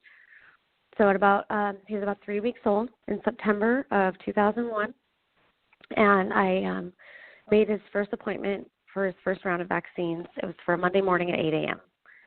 Well, the Friday before, my dad got an email from an acquaintance that he knew inviting him to a vaccine seminar out at North Idaho College. And we ended up going. And there I got to listen to Dr. Sherry Tenpenny and Dr. Leonard Horowitz speak about vaccines. And I remember just sitting there thinking, oh, my gosh, this is exactly what my gut intuition was telling me. I left that meeting, and I thought, I'm never going to have my kids vaccinated, you know. So I never showed up for that appointment. And, yeah, so that's kind of how I got started on the whole vaccine thing. So, wow. So was it? Is it hard for you where you are? Do you have to have exemptions for all 8 of your kids, or how is it where you're at? Through the school, we in Washington State, when my older ones were going through, the waiver was much easier, and you could just sign the waiver and just say, no, I'm exempting, not doing this, and turn it in. I want to say between 2011 and 2014, there was changes to our exemption forms where you had to have it signed off by a doctor, or we still have our religious exemptions. And I always opted for the religious exemption because I religiously exempt too. I have a moral, objection to these vaccines. So I've always used that. And I always, they'd always, I remember signing my oldest son up for kindergarten, and the school secretary says, well, if we have any outbreaks, he can't come to school. And I looked at her and said, you know what? My son's health is much more important to me than any days that he could be attending a school. So that was kind of always my mindset, I would much rather have my children miss days of school than to compromise their health. Yeah. And it sounds like this day and age, you got to make your children miss school in order to avoid vaccines. Even if you say no, they take them showing up as consent. I know. That is crazy. I know here in Spokane, they've been having in school during the day flu shot clinics, and I thought that was insane to be giving these kids flu shots during the school day without their parents. I mean, some kids have immediate reactions to that. To me, that doesn't seem safe at all. Mm-mm. So, they're not prepared for them. That's one of the things that blows my mind with these CVS's, Walgreens, all these different stores, Walmart, places like that. They're not prepared to handle a reaction. If someone was to have a severe reaction, which happens every day, then they're not prepared to handle them. And then when you try to do something and you're like, oh, my God, this is happening to me, or you're on the floor in seizures, they're like, oh, this person must already have epilepsy. Something's wrong with them. Like, people, it's the weirdest thing. It's like, you know what I'm saying, though? It's like I've never seen something so taboo. So you can't talk about it. You can't look at it. You can't acknowledge it. It doesn't, that vaccine injury, there's just no way it could be possible. I have never seen anything like that before. You know what I'm saying? It's just, it's insanity. Yeah. Well, that's where I feel, I've used this word gaslighting. Like they gaslight families and parents and individuals that have legitimate vaccine reactions because they in their minds don't think that it exists, and it needs to stop. I mean, and they need to be trained. I think that some of the families or the kids and the people that have vaccine reactions, if they were treated properly at the time, that it might have been less of an impact to their body, or they could have spared some of that. But they're not. I mean, my friend works at one of the elementary schools where they hosted one of the vaccine clinics, and she was absolutely terrified. She's starting to wake up to the vaccine reactions and some of the side effects and things. She was so afraid that they were going to have some kind of severe reaction during the school day. And here, none of the teachers, none of the people there are equipped to handle that type of situation. So I definitely think that there needs to be more guidelines when they're going to continue things like that, and giving people fully informed consent. So. Yeah. Oh, then I don't think that fully informed consent has existed yet in our country. Unless you have educated yourself, and if you have, you're choosing no. It's just I've never seen anybody educate themselves on this topic particularly and still choose to do it. I just haven't. If you know somebody who has, then you tell me, and then I'll say I'm wrong. But I haven't seen that. Things I told Paul Offit, I was like, if you just take the time to actually read all the stuff that we're all handing you and we're all telling you, then you can't deny it. You know what I'm saying? There's only so long you can see the same thing and keep pretending it's not there. It's just crazy to see. Oh my goodness. Okay, so tell me this, girl. I want to know about your kids when it comes to their being unvaccinated for their entire childhood. How did they go through the chicken pox and the measles and the mumps and all these kind of things? How was that for your family? So all 8 of them are very healthy. I haven't had any gut issues, no ear infections. I don't have any asthma, allergies, no tonsils. I'm trying to think of all the things that kids are impacted with today. 8 of them with the same mom and dad, and we have not had any of that. We have gotten chicken pox and pertussis. We got them both from recently vaccinated children. One had recently been vaccinated with the DTaP and one recently with the varicella vaccine, and we got it. It really wasn't, I would say pertussis is not fun to go through, but it's, a cough for three months. And the kids did fine, and we did the vitamin C. We did without, this was in 2012, so before I knew about the vitamin C treatment that Suzanne Humphreys has put out. But we used vitamin C and vitamin D to assist our bodies through that. But they didn't have any complications from either pertussis or chickenpox. So that's awesome. Just really healthy, vibrant, just fun, loving kids. We have 6 boys and 2 girls. The first 4 were boys, and then we had 2 girls, and then the last 2 we have 2 boys. The oldest is now 17, and the baby just turned 5. Wow. Ooh, you're like me. I've got my oldest is 19 and my youngest is 3. Oh, wow. It's like being, it's a big stretch, but it's kind of nice because the bond that my 19-year-old and my 3-year-old have, they're like best friends. So it's neat to be able to see that. It's like, the little different generation thing, but the gap doesn't seem to matter with those two. They they've kind of partnered up. But I think everybody needs some. With my kids. Really? And they all kind of partner up? Yeah. Well, the oldest ones, they interact with the little ones, and I always sing that song in my head when I see them playing, my buddy, and me, because it's like their little buddy that they tag along. Oh, Lord, I remember that. Kid, sister. My buddy and me. Yeah, that's totally, how funny. I sing that constantly when I in my head anyways, when I see them playing, because they have so much fun wrestling and doing their thing, and we play a lot of, my older kids are baseball players, and they do a lot of wiffle ball in the front yard, and so you can see the little kids out there, and they're teaching them how to hit and to pitch, and it's so much fun seeing them interact and play and teach each other. So let me ask you this. What in the world got your little self in the trenches with 8 healthy children at home? Because I admire that. Like, I so admire you. I mean, seriously. You have no reason that you have to be out here. I mean, really, though. And so, to me, I think that's one of the... Well, I mean, but we do, but at the same time, I don't know. We do, but we don't. Do you get what I'm saying? Like, for me, it's like, I just admire that. I just want to say that. Like, for me, I just think, like, for real, because a lot of people, even if they're a part of it online or whatever, they still aren't or can't be a part of it going and doing these kind of things. And, I mean, I just want to say thank you for that. Thank you for being so willing to be a part of it and for sharing your voice. Well, thank you. It wasn't planned. I was at home raising my kids, having baby after baby, stay-at-home mom.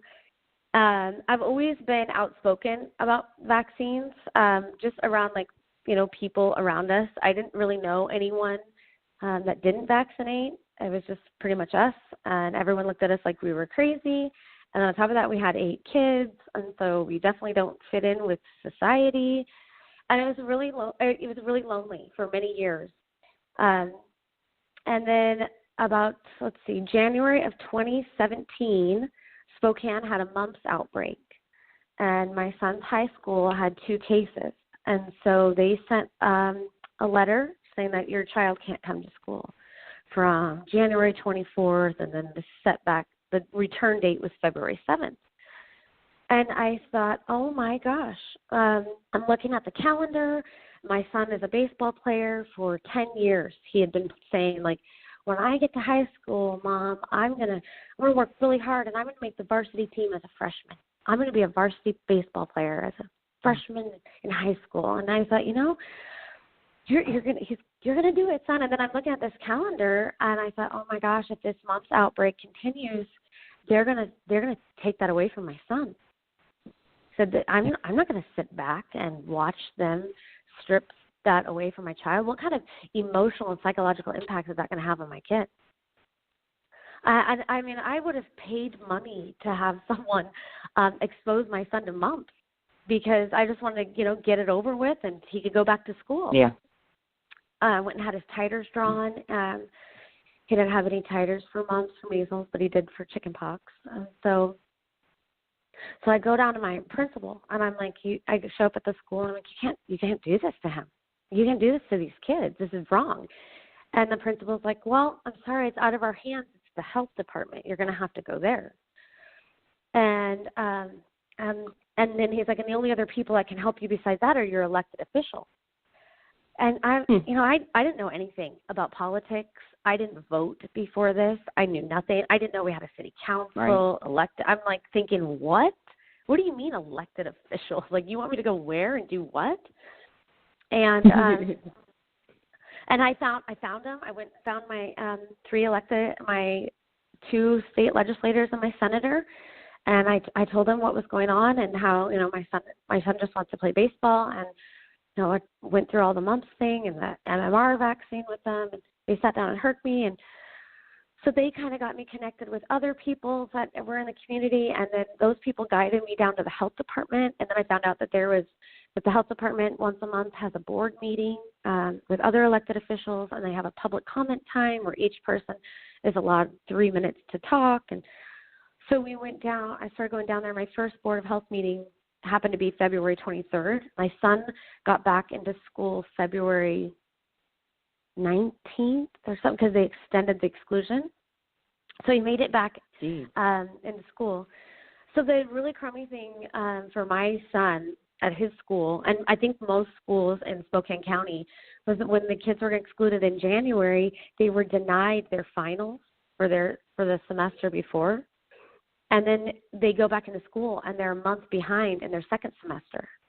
And there was no support for these kids. There was no, I went into the school every other day saying, like, how is he going to stay caught up in his classes? How is he going to be successful in taking his finals when you denied him all these review time that every other student has gotten?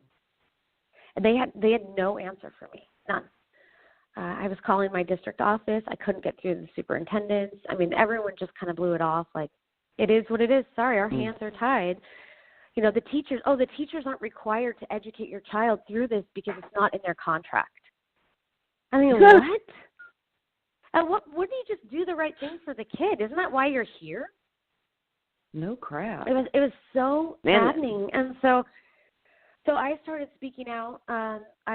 I got in my car. Okay, I spoke at my first board meeting February 23rd of 2017.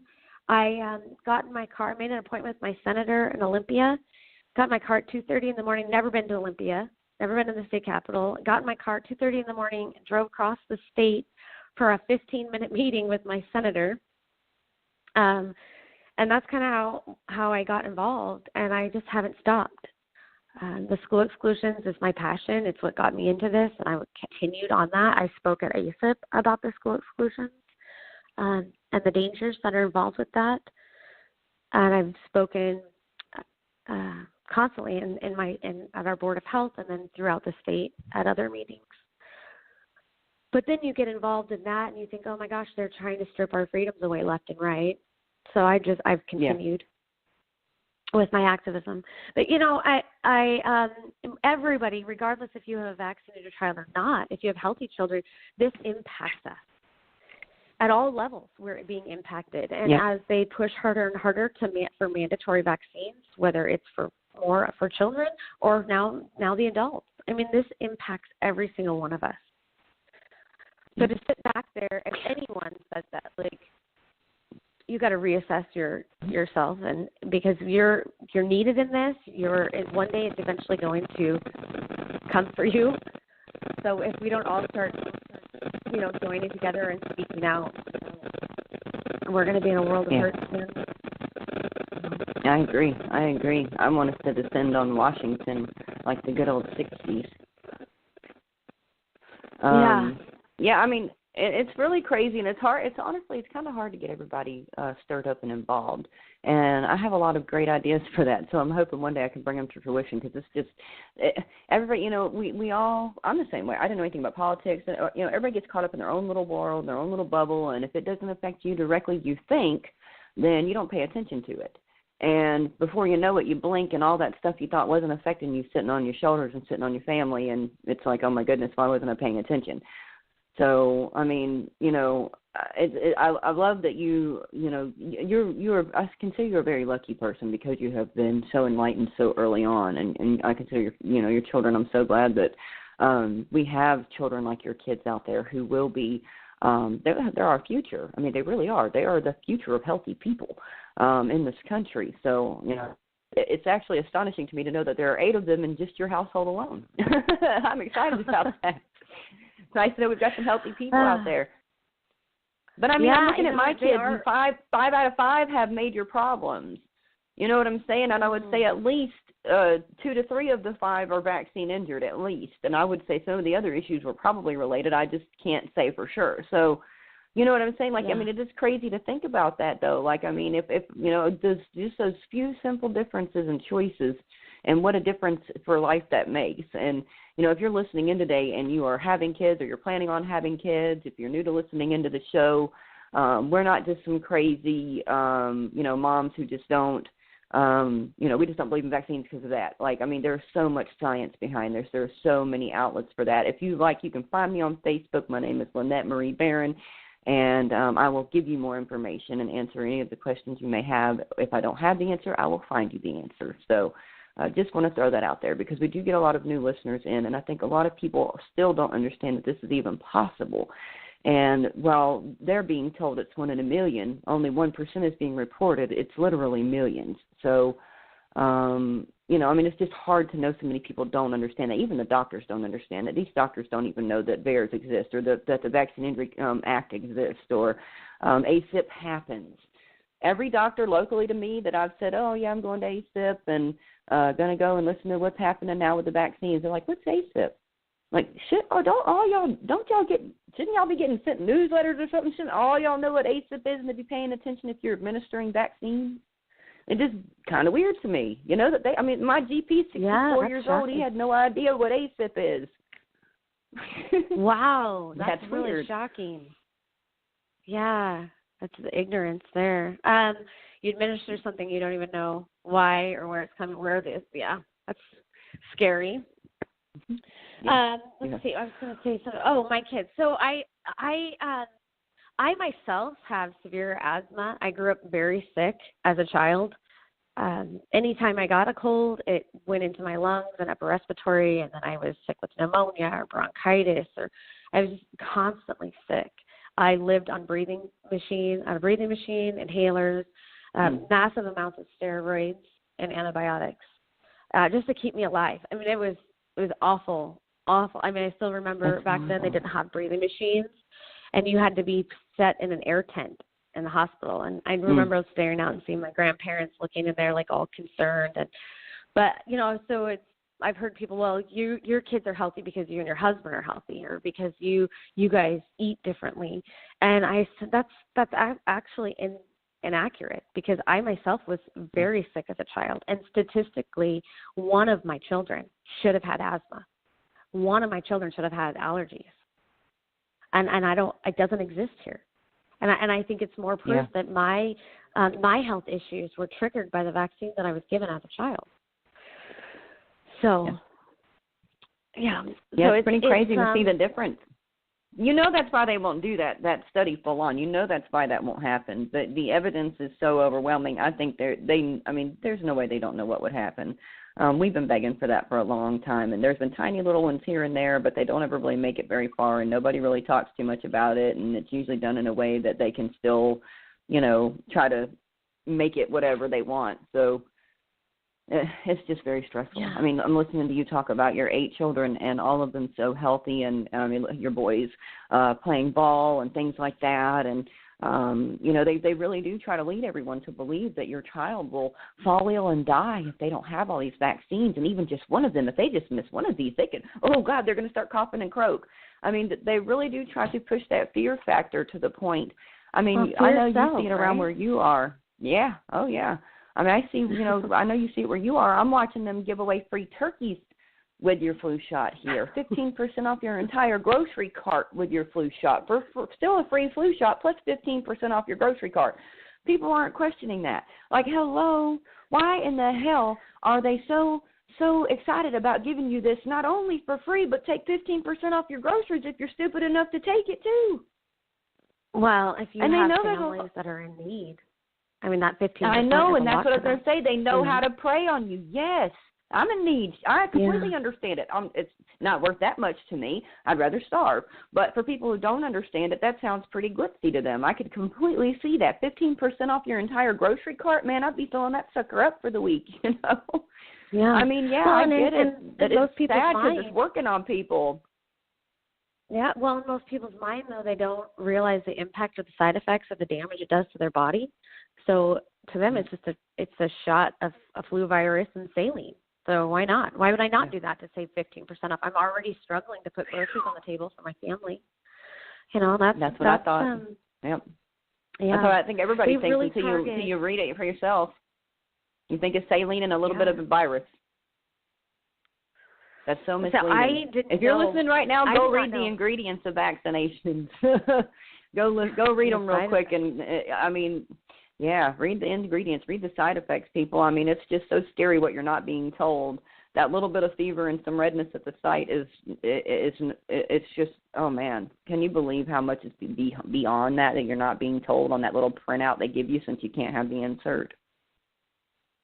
Oh my gosh, no! And there was one time I took my oldest son in when he was a baby into the pediatrician for something to ask him a question, because it was when I was still in limbo and I knew I wasn't going to vaccinate because I remember Dr. Leonard Horowitz saying there was monkey kidney DNA in these vaccines, and then I remember Sherry Tenpenny talking about the joint pains and all the issues that people are having when they get vaccinated. And that terrified me. And I remember going into the pediatrician and I asked the doctor, can you give me the insert that actually comes with the vaccine? Because I want to read that. And he was so angry with me that I would even ask for that. And I was refusing these vaccines for my child. And he stormed out of the room and he came back and literally chucked the insert at me, threw it at me, and was, made some comment about how my child's going to be in danger. And I thought, and I got it. And sure enough, I read in there that there was monkey kidney cell DNA or whatever, and I was like, oh my gosh, that is terrifying. I know that it's not going into my child. And then I thought the monkey stuff was crazy, and then you find, the human DNA. That's what I was going to say. You think monkey's crazy when you dive in further and you find that there's human DNA in there, and that it's even in some of the popular food products and drinks and stuff. That really blew my mind wide open. I didn't know that was even allowed, that they could do that. And then, these companies blatantly admitted if you go look for it, they tell you that they put it in there. And that makeup. I can't. Yeah, makeup, Kraft. I think it was Gatorade, Coca-Cola. There was so many brands that blatantly admit that they put it in their product. Pepsi was it? Are you kidding me? Luckily we don't use weed organic stuff we are. We're very careful because we've learned better. But for a lot of people out there who haven't, what is that doing to people? You know what I'm saying? You're getting it in your vaccines. You're getting it in your food. I don't think that's cannibalism, number one, but I don't think that's the way that this was all intended to be. Well, I think it goes back to the consumer should know. if you're going to be selling a product, we should know what's in it. You can't just label that as natural flavors. Really. Thank chopped you. up baby put into our food and drinks, and that's labeled as natural flavors. No, they One should of the have to companies disclose said that they do it because the humanoid whatever, it helps the human. It helps the food taste better because of that to the human. I'm serious. Like, this is one of the company's little stances on this. It's been so long since I read about it. It was like, are you freaking kidding me? Like, I mean, man, I mean, people don't realize. People think we're crazy with all these things. I remember, I still have friends who don't believe in vaccines, but don't think I'm crazy about chemtrails or think, I mean, there's just so many things people are still like, they're like, yeah, I don't know. And, I'm wondering, okay, let me ask you this. And this is completely off topic, but I still want to ask you this because I just want to hear your opinion on this because I'm curious.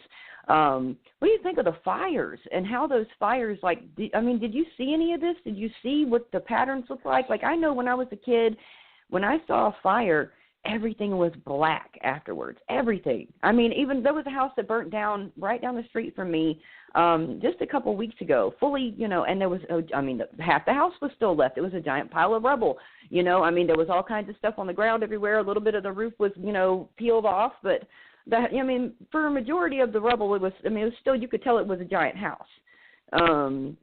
And then you see these other houses, and, it's insane. It looks like there was nothing there to begin with other than trees. Like, the trees all seem to survive the forest fire, and all of the structures just seem to be annihilated into oblivion.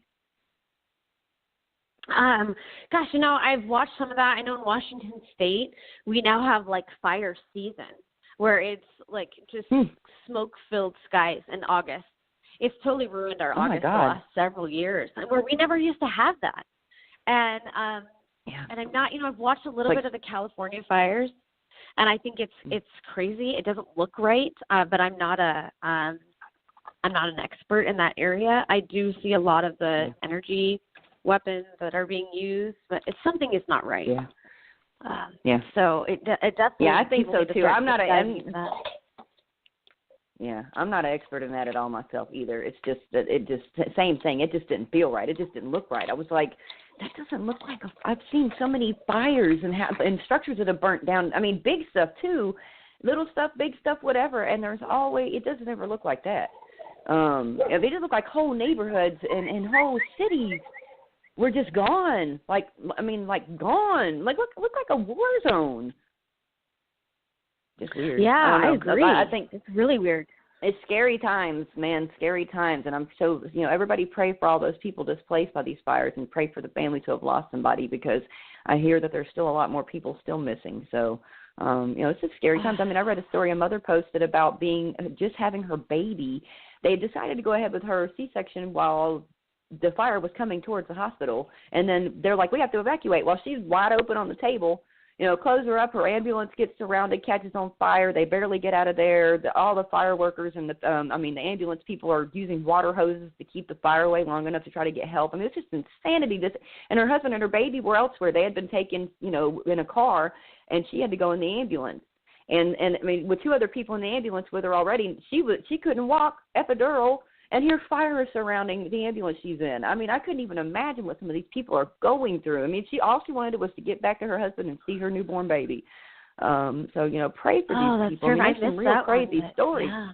Oh, yeah, I saw that yesterday. I was crying. My daughter's sitting here. I was like, you need to come and read this. I was bawling. I was like, that I cannot imagine. Because there was probably 3 or 4 times throughout that day she pretty much shouldn't be here anymore. She got lucky by the grace of God that she was saved at the moment she was saved at, or she would have been gone. And so, it was just, wow. I think about it. It's just crazy. Life can change in a blink of an eye. Who imagined this day and age you'd be birthing a baby and all of a sudden you're about to be burned up in a fire? I'm just saying though. The world has kind of gone mad right now. There's so much happening, so much going on out there. So, it is kind of scary times. Not just what we deal with, but there's so many people out there fighting for so many different things. Being a part of our movement, I'm sure you have too. Met people who are fighting against the fluoride, people who are the clean water. It was just so many things, the skies, just so many things that everybody's fighting against and fighting for. And we need to keep uniting with people like that, I think. I think that'll help us also. Oh, I agree. Oh, I 100% agree with you. We actually do. In Spokane County, we do not add fluoride to our water. And we have one citizen, her name, I call her Fluoride Rose, But she's amazing. She's in her 80s. This little tiny, like, Spitfire that she goes down there and educates them all on fluoride. She's used her own money to buy billboards and educational materials, and her efforts has stopped the fluoride being added to our water. So if she can do that, then I can do it too, you know. Right. So I love it. Yeah. Yeah, so so I am blessed for her efforts and what she's done here in our community. So what got you to ACIP, my dear friend? How did you end up coming to ACIP? Was that your buddy Susie? Oh, I went with Susie. We traveled together. Yeah, Susie and I are both board members for Informed Choice Washington, which is our state group that advocates for, vaccine safety and the freedom of choice. Sweet. So I watched Awesome. you actually. I watched your guys' public comments, and I thought, you know what? I want to take my message there. If we get ignored in Washington State and we show up to our Vaccine Advisory Committee meetings, we show up to our State Board of Health, to my Spokane County, I show up to our local Board of Health, and we're continuously bringing them information. And we're ignored, we're laughed at, we're treated poorly. The looks that we get. My health administrator in July of 2017, I went up to ask him a question because I found out through the law that school exclusions are the way that they enforce them were not legal. And so I went up and asked him, I said, was this mandatory or voluntary? And his response was, well, you checked the box on your exemption form, didn't you? And I said, yeah, but that's acknowledgement. I did not sign away my rights, my child's rights. And he got really mad, and he looks at me and goes, I think you are an unfit parent, and I fear for the safety of your children. And I right there, it's just like, excuse me? What did you just say to me? I mean, that's the kind of treatment that we get throughout the entire state. And anytime we go and try to address them, they always go back to ACIP. Well, ACIP says this. Well, ACIP says that. And I thought, you know what? Then that's where I need to go. And even then, we did our public comments there. I haven't heard, you don't get addressed at all. They don't address your concerns. It's the same kind of treatment. So they don't want us there. You could tell that just from the articles that were written after ACIP. Oh my gosh! Oh, weren't those awful? Here we're the people they represent, right? We're stakeholders in this too. Why would our voice not matter in these votes and decisions? The looks that they give people. The looks that they give. I'm sorry, my daughter walked in. I muted myself for a second. The looks that they give people. The way that they were looking at parents. Now, you said you saw me before you came. Now, I don't know if you noticed this, but if you saw the larger, panned out screen, there was a nurse behind me laughing.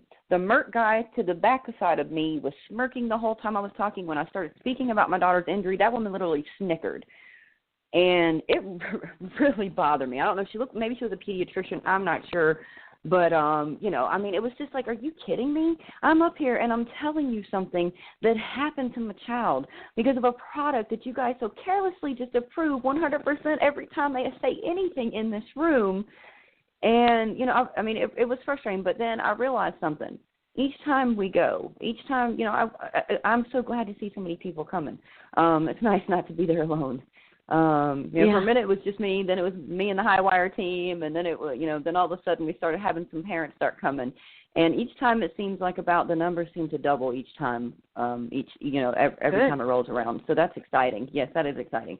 So let's talk about your speech at the ACIP, girl. I wasn't expecting that. I about fell out of my chair.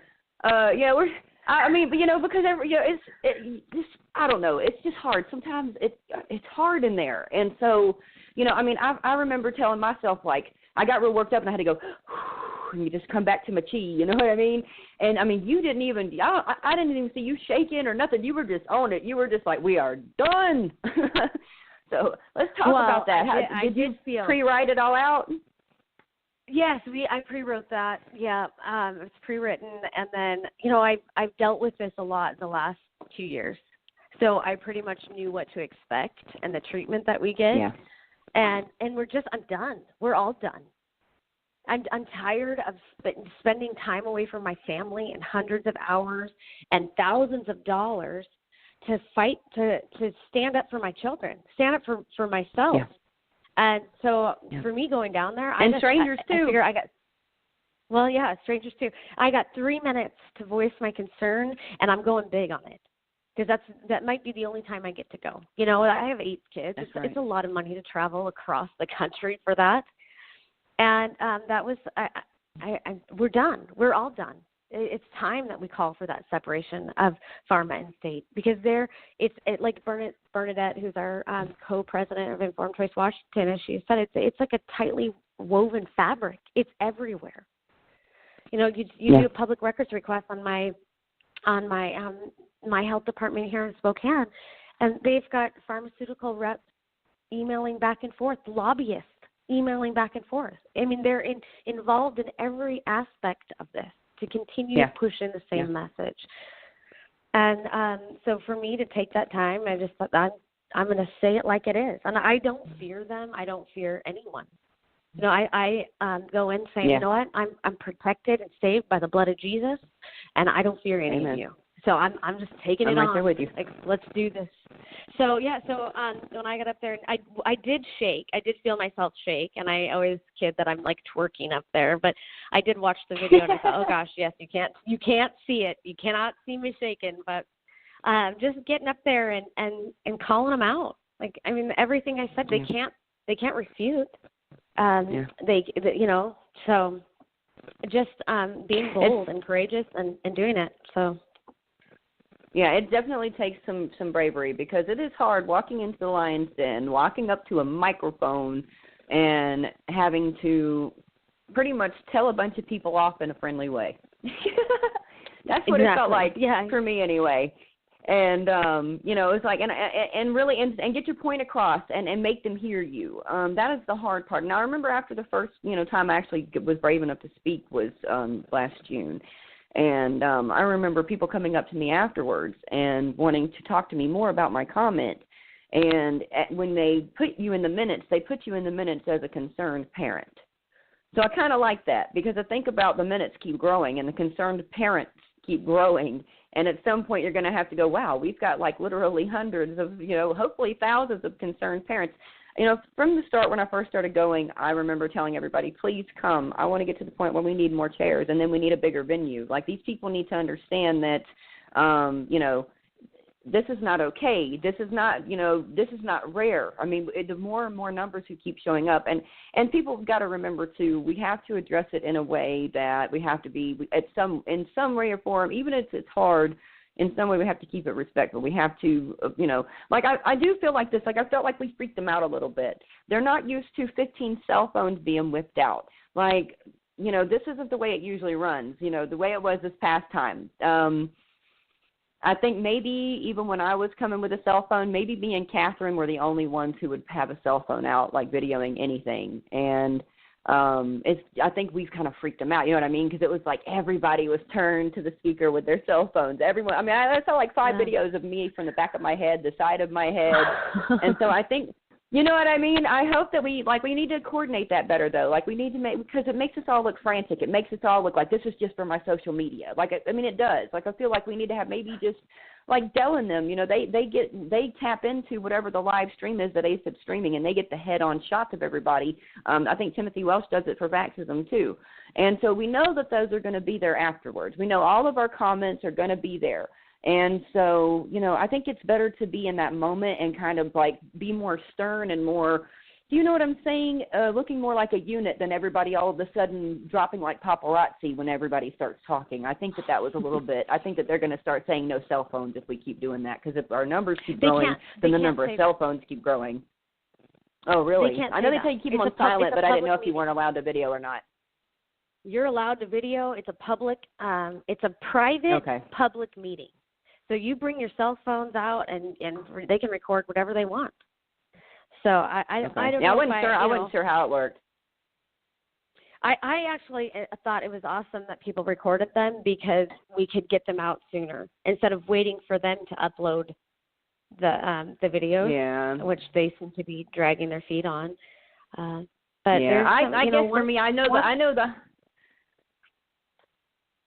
guess for me, I just get so worried, with the way it all goes down. But I think maybe we're gaining speed, and I'm just nervous. You know what I mean? Because it's like I see even the security guards were talking to our people and appreciated us being there. Then one of them come up and was thanking people for their stories and sympathizing, and so. It's kind of funny though. I told Jamie Lynn Juarez, I said, if crap hit the fan, it seems like security's on our side. I mean, maybe I'm wrong, but all that security. Well, they brought in all that security at the end of the second day, and I was like, I texted my husband. I was like, I don't know if they're planning on arresting us or what the deal is, but they brought in like 12 officers and security guards, and they're pointing us all out, and I think maybe it's used as more of an intimidation, but which I think is really inappropriate for them to do, to behave that way. We're not dangerous. We're not trying to harm anyone in there. We're there to voice our as stakeholders, we're there to voice our concerns. And, but yeah, that was they thought we would get pissed off. Yeah, I think they thought we would get pissed off when they called the hard stop. Yeah, when they called the hard stop on the comment time, though, I think that they were afraid that I don't know what they were afraid of, honestly.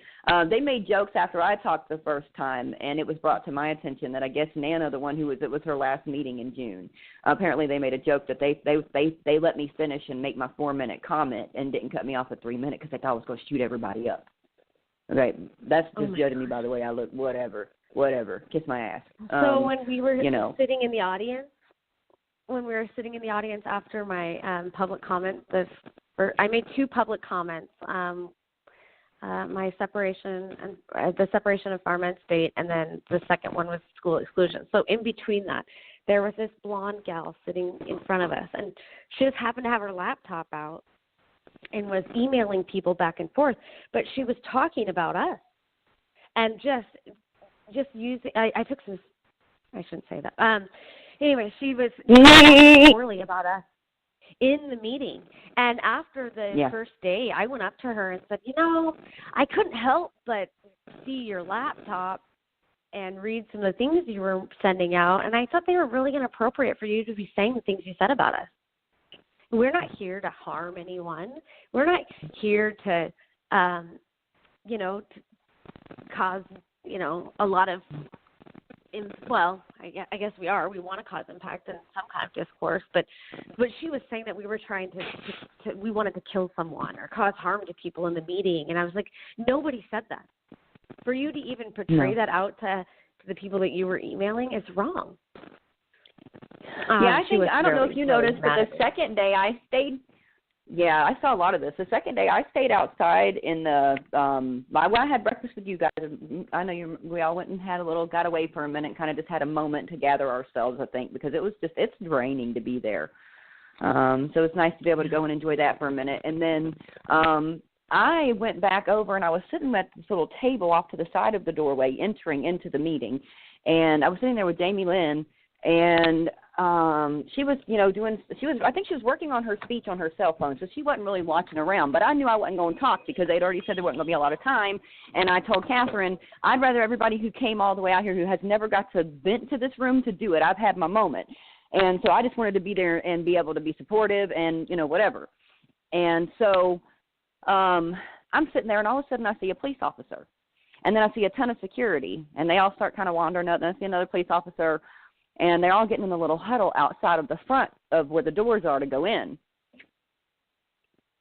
And so I looked at Jamie and I said, something's about to pop off. And she's like, what do you mean? And I said, I've just been around too long and seen too many things. I'm telling you something's about to pop off. And they didn't bring the security. They've never had them there before for any of this. Like they had the regular doorman security thing at the little, electric thing, but whatever, but where you get in, but none of the other stuff. So I'm sitting there at the table, and the cop walks in the side door and then comes back out the front door of the little meeting area, and he's like saying something, and he's like, if it's like next time, or excuse me, if it's like last time, I might have to jump over a table or something. and like making a joke, and the other guys start laughing. But the whole time they're all talking, they keep looking at me. They see me watching them. They know I'm paying attention to them. They're paying attention to me. And so I'm like, dude, what's going to happen? And I'm kind of freaking out in my head a little bit because I'm like, I invited everybody here. Like, I'm starting to think they're going to arrest everybody, kind of like you were. I'm like, I don't want to be, I'm going to feel really horrible at the end of the day if they go and arrest everybody. And so I was like, well, shit. So I went inside and I sat down next to Kat, and I said, I think something's popping off, and just keep your eyes up, keep your eyes on everybody, and, watch the, security and the cops are popping in and out. And so I think she kind of started watching after that point and kind of noticed what I was talking about. She went out and started paying attention in the lobby, too, because there was a lot more happening in the lobby. They weren't really coming into the ACIP area too much as to not, I guess, stir things up, but there were a lot of them out in the lobby part who were coming and going. Yeah, well, I was sitting in there next to Kat, and one of the security guards stopped to the side with another gentleman, and they were pointing at us, and I looked at him, and then he made eye contact with me, and they stopped. But it was just, I just think, honestly, that was just a form of intimidation on us. Yeah, I think so too. I think they are afraid of us to some degree, I mean, they're passing things that are not safe on our children, not properly studied. I love the portion when they talked about the VAERS reporting system, and they were like, there's been an increased amount of reports into VAERS for adverse events, adverse reactions to vaccines. I thought that was pretty cool. No shit, Sherlock. Well, it should have always been. That's what we're trying to tell you. Yeah.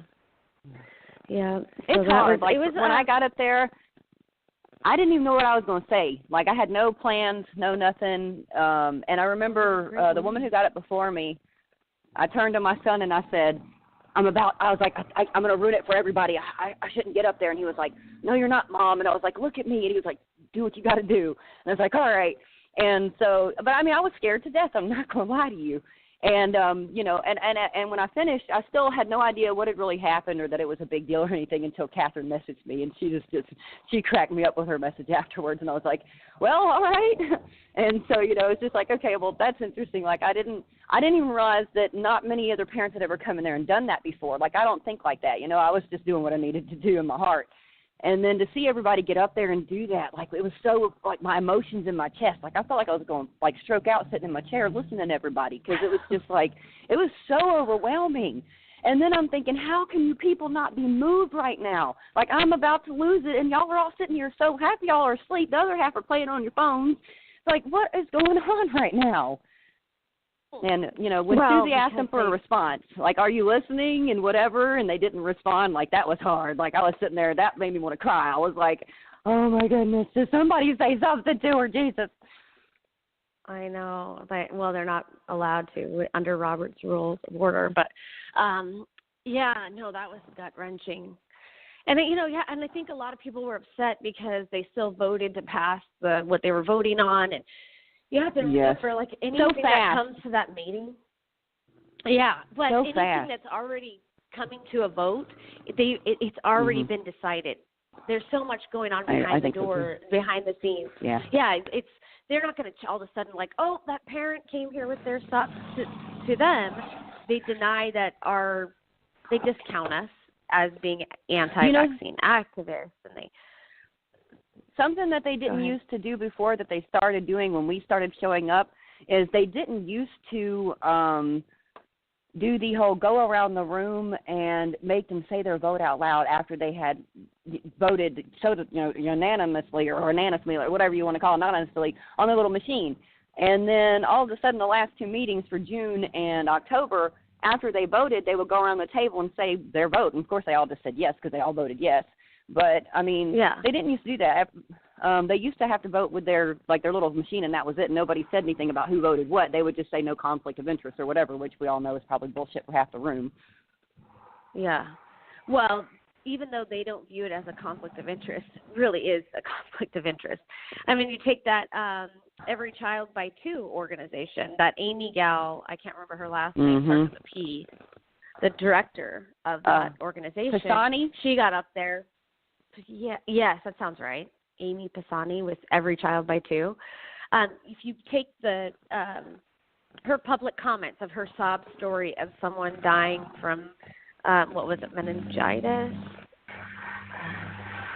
Yeah, I can't remember exactly, but it was really, that was a heartbreaking story. Like, nobody wants anyone to die, but then when you come with a story of a child being injured or harmed or killed by a vaccine, like, you're totally discredited and mocked and humiliated. Like, why isn't it the same respect given to these children? Well, I mean, what's sad? I gave the same respect to the woman who got up there and spoke about her child, and I even told Paul Offit. I was probably one of the only people on our side who clapped after she spoke, and I told him, I said, you know why? Because whether I agree with her or not, I still agree with the fight in her. And the fact that she's out here fighting for something because something happened to her kid, I completely understand where she's coming from. I'm just on the opposite side. So I can sympathize with the fight in her. And I understand, she's been through a struggle. She lost a child, so I sympathize with that, I was like, but at the same time, same thing. Nobody in that room seemed to give a crap. Yeah, I think it was somebody else's that somebody else. She was just sharing a story. Yeah. Okay. So I was I can sympathize with. But there's a conflict of interest there, because she is fully funded by the pharmaceutical companies, which came out in the Stanley Plotkin deposition. Susie and I traveled back to D.C. for Dr. Offit's book release at the National Press Club, and there she was. Yes, I saw this. I wanted to talk about this.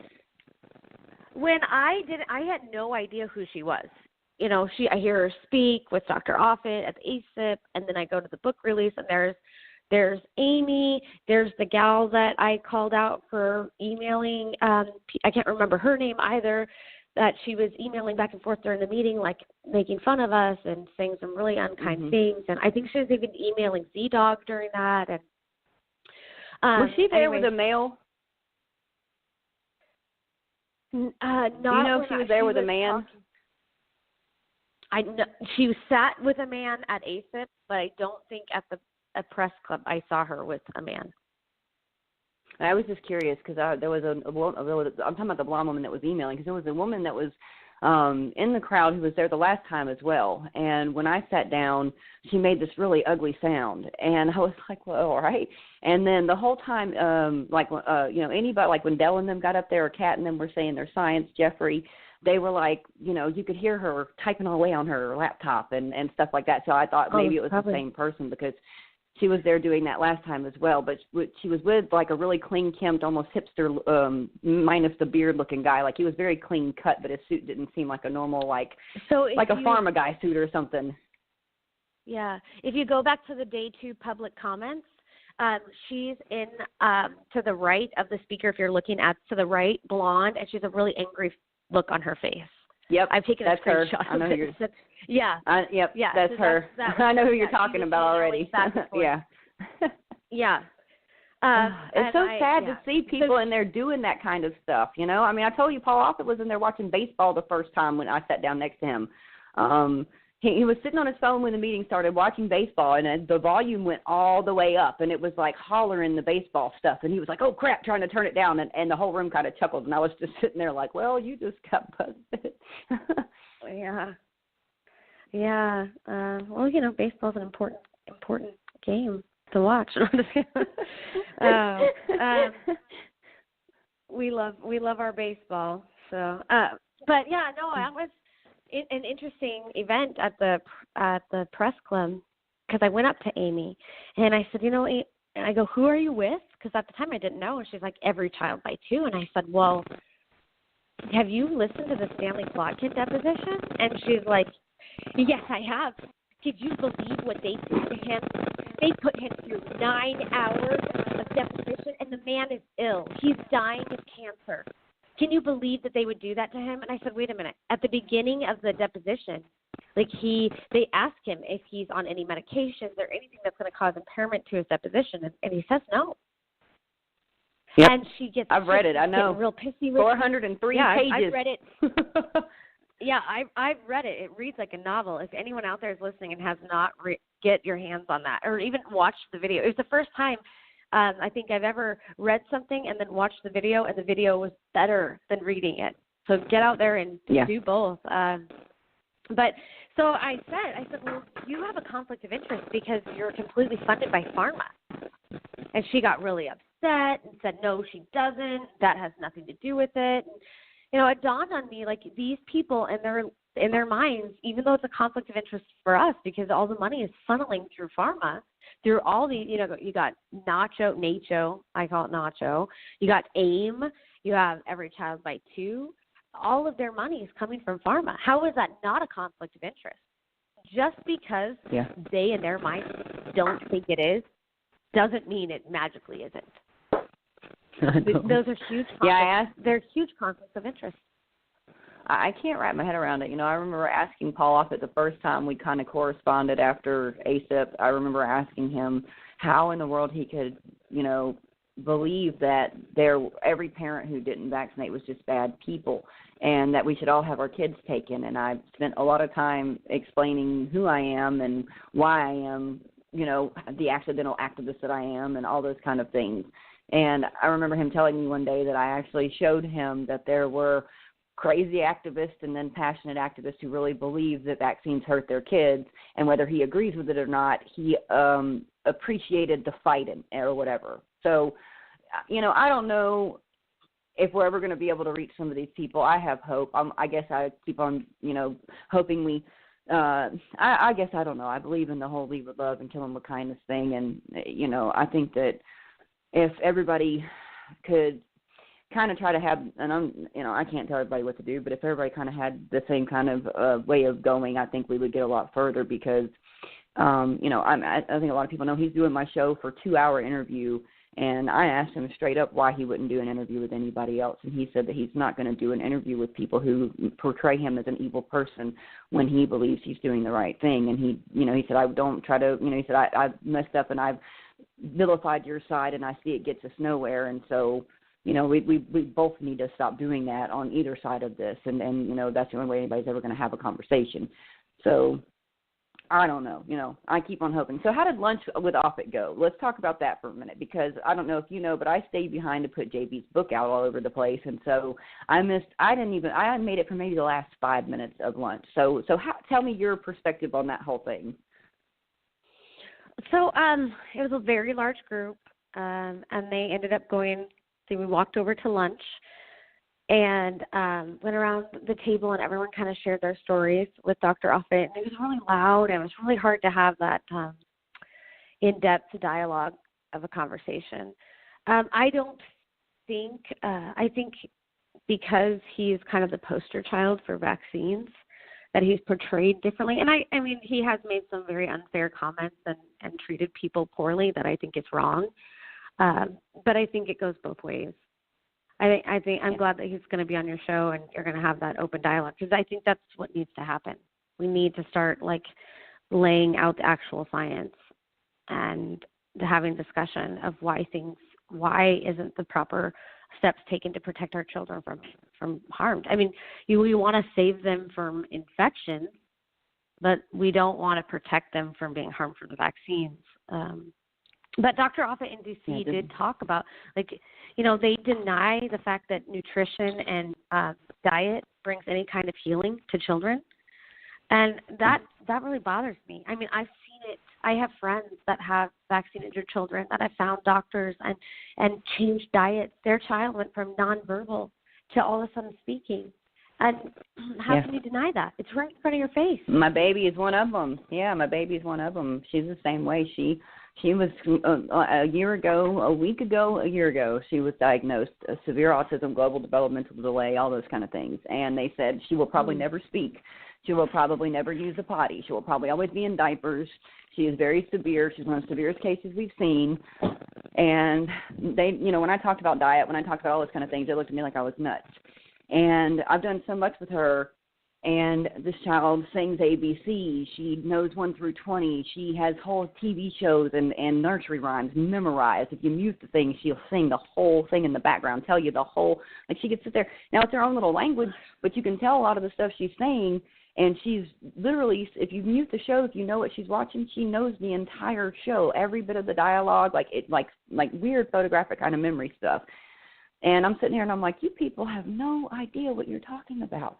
They told me she'd never pretend play. I've got video of her sitting here playing with Smurfs, pretending they're talking, and all this stuff. Because the way they run these tests, the way that they do these things with these kids, it's just crazy to watch how these evaluations go of our children. So I mean, I don't know. I remember the woman telling me when I sent her a recent video of my daughter, the woman who diagnosed her a year ago, she said, if you keep doing whatever you're doing, she could lose her diagnosis. And I said, how can it be genetic if she can lose her diagnosis? And she said, well, I don't know, but she's watched Vax now. She's seen a lot of Dr. Suzanne stuff. She's seen a lot of things I've sent her, and she's like, wow, like, you know more about this than I do. Like, thank you for, helping me see this stuff. I mean, she's the head diagnosing person at a place local to me called Mitchell's Place. And, so I mean, that to me, that's, those are the kind of people we need to be showing what's happening, because she sees these kids every day. I'm sitting in there the first time I met them, and she didn't understand what was wrong with me. But I'm sitting in there, and I'm bawling. And, I mean, here I am, covered in tattoos, whatever, and I'm bawling my eyes out. And she is like, Miss Barron, are you okay? What is wrong? It's going to be okay, like, whatever. And I was like, it's not that. It's sitting in this room watching child after child after child after child, my daughter's age, pour into this place for their daily routine, and seeing the statistics in front of my eyeballs in my local area. Like, I lost it. I was bawling, and she was just like, what do you mean? And I just, it was just like, we'll get into that. Let's do what you need to do, and then we'll talk.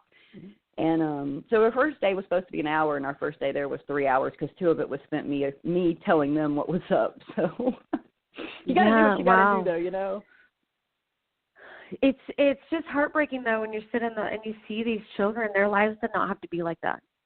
Their lives, they're valuable, and they should have been, you have to think God has a plan for all of them and a purpose. And, maybe God allowed that to happen, but I don't know. See, and it's hard for me sometimes. Sometimes I look at this and I think that the life that God intended for them was changed by man. And that's, sometimes, and I have to remind myself, and it's hard for me because I have to remind myself, Lynette, everything happens for a reason. And I'm lucky. I'm one of those lucky parents because Jazzy she's only 3. She doesn't have a lot of the aggression kind of stuff yet. Like, she's, she'll smack you every now and then, but it's not out of anger. It's just because she don't mean to. She's swinging her arms around or something, She's a very sweet child, but she has a lot of physical issues. I mean, she goes through a lot, and it's really hard, even with the change of diet, even with a lot of things. I mean, her gut problems still haven't gone away. I mean, there's a lot of things that, we have to do so much extra for. And, adding the D3, adding extra the silicone, adding, Fiji water, talking to Christopher Exley and getting his advice, just doing all these different little things that different people advise you. And that's something else. I want to throw this out there real quick. Sorry, but I just have to say this. If you really want to see the difference from side to side and you really want to understand who cares about your health, I can right now send a message to any doctor, any scientist, journalist, pediatrician, whatever you want to call them on our side, that knows this truth, and they will respond to me. They will help me with my child. They will, whatever. But you try to do that on the other side of this. You try to even get a phone call back, and you're going to go through 5 different phone calls just to get an answer, and it's going to be go pick up some antibiotics or something. I mean, I'm just trying to be real here, though. I mean, my chiropractor, cell phone basis. It's just, it's just the difference in how you are treated. It's very old school when you find, doctors who know this truth. I mean, it's just crazy to see. Have you experienced that? So I've been incredibly blessed. We had a naturopathic doctor move across the street from us for several years, and he helped me with all the kids because I don't have any severe medical issues with the kids.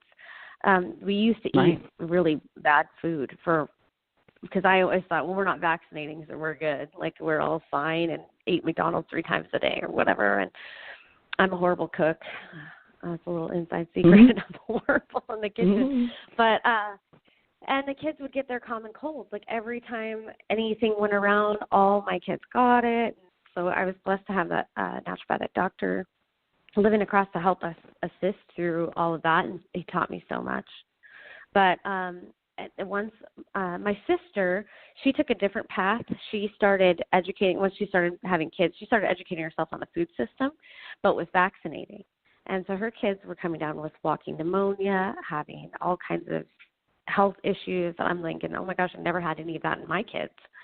And then, so when she started researching food, I started researching food, and we cleaned up our diets.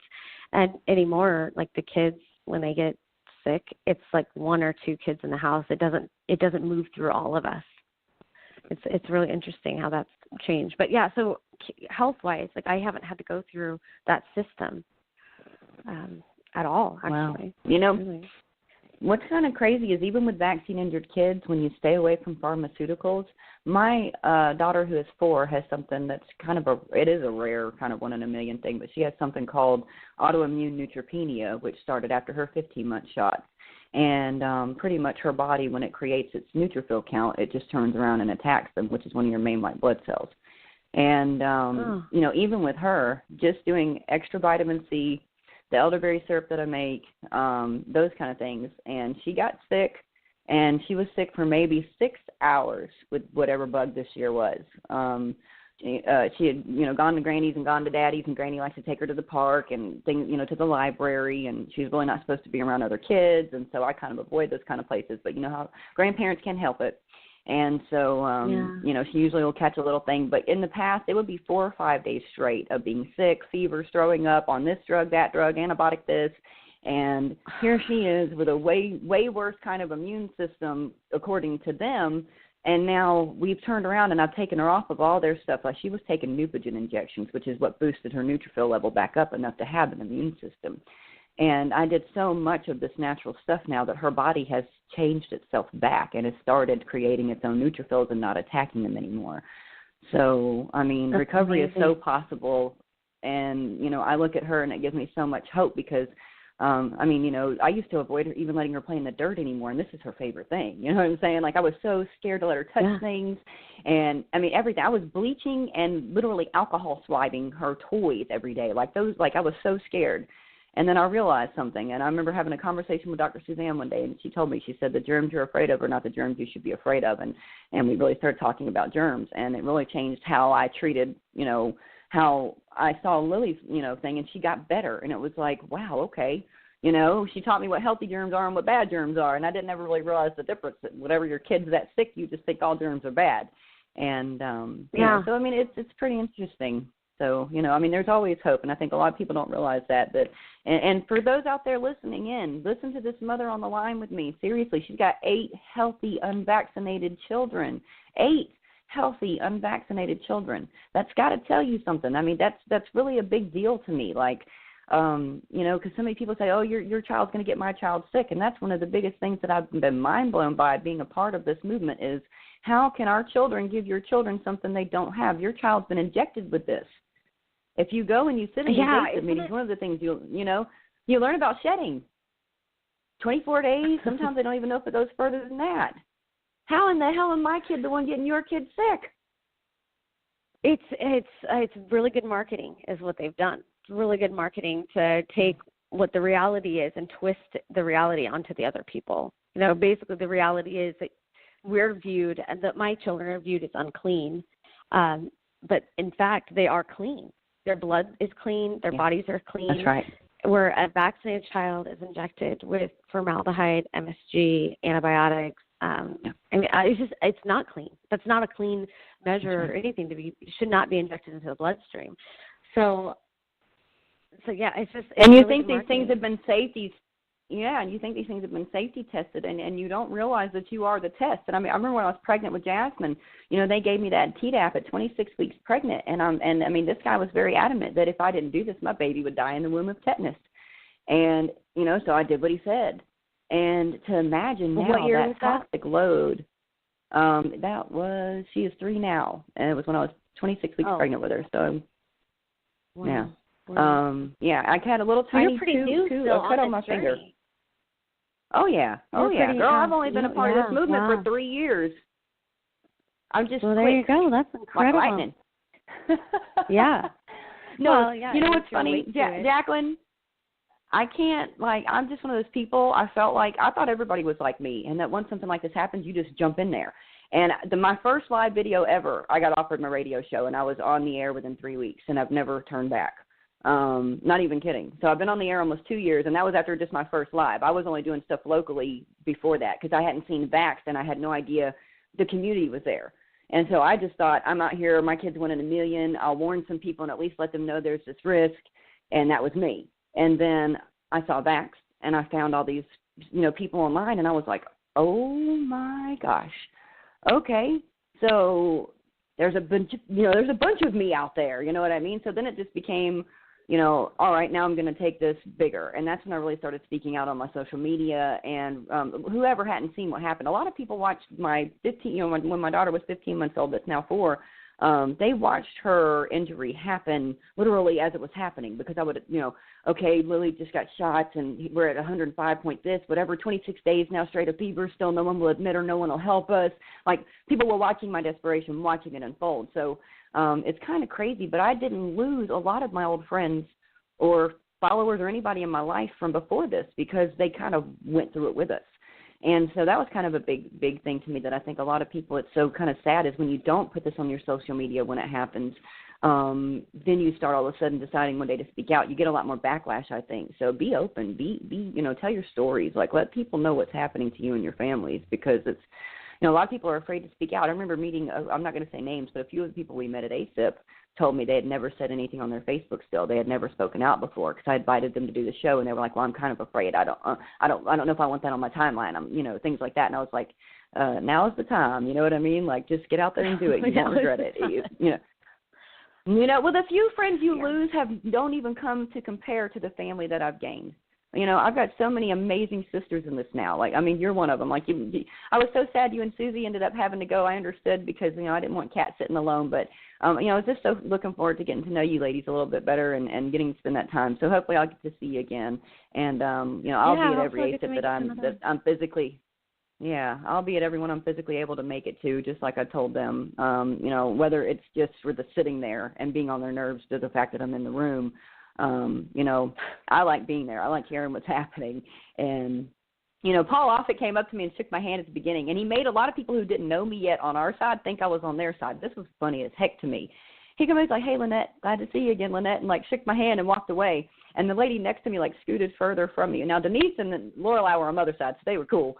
But the other lady just, scooted further, and you could tell she was just thinking bad of me. So it was so funny because at some point she looked over and she read my shirt, and it said, we're done being your post-market dad. And she was like, oh, you're on our side. I was like, yeah. She was like, man, Paul Offit knows you by name? I was like, yeah. She was like, wow, you must be doing something right. You must be. Gosh, so, 3 years. Oh, my gosh. That's crazy. So funny, though. Well, it's an amazing journey, isn't it? Like, I remember, because I was always outspoken, but always felt kind of alone, like we didn't fit in anywhere. Yeah. And I remember in 2012, my son's baseball coach started kind of attacking me on social media and calling me an Andrew Wakefield follower and a Jenny McCarthy follower. And I thought, what are you even talking about? Who is Andrew Wakefield? And what do you mean Jenny McCarthy? So then I get online and I'm searching their names, and then I'm reading about Andrew Wakefield, and I'm like, oh my gosh, this guy's a hero. I cannot believe this went on in 1998 and in the early 2000s, and I was completely oblivious to it. No idea any of that was happening. So, to call me something like that when I didn't even know, I was put on this path from a different angle. Andrew Wakefield's message, although it's incredibly valuable to everyone, his work, it didn't impact my decision of not vaccinating. I was already long on that journey. But so that was in 2012. In 2014, we had a city councilman being attacked through the media because he was on our board of health. Although it didn't connect with me, really what he did or what 2014, but he was being attacked because he wouldn't promote the flu vaccine.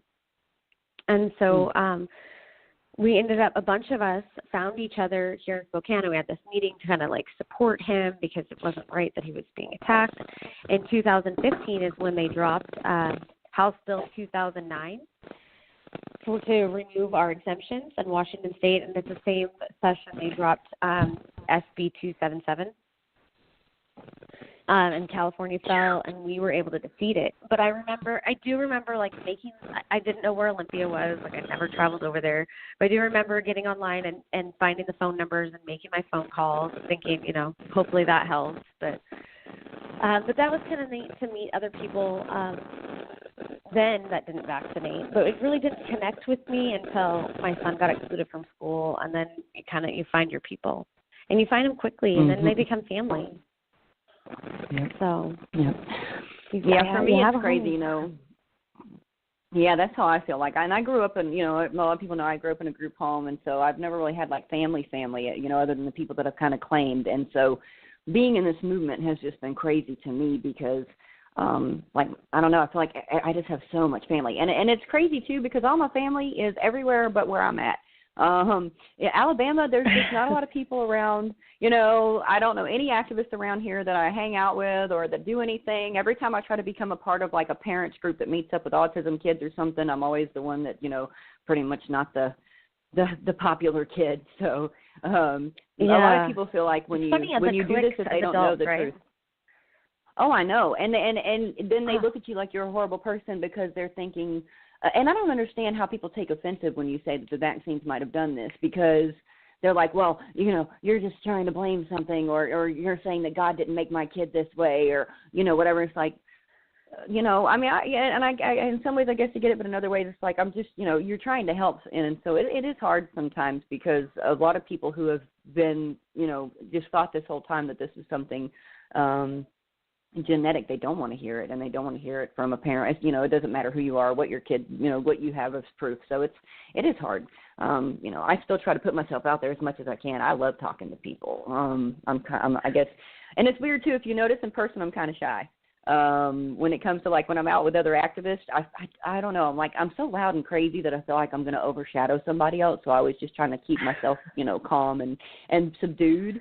Yeah. So. And I tell Anu all the time, when I'm on my show, it's finally nobody can see me. They can just hear me. I can be myself. I get on here some weeks and I'm just preaching to everybody because I get mad when people start acting a fool, in our movement, because I preach every week we all represent each other, so it's it's so frustrating sometimes and disheartening when you see some of the crazy that comes out of this.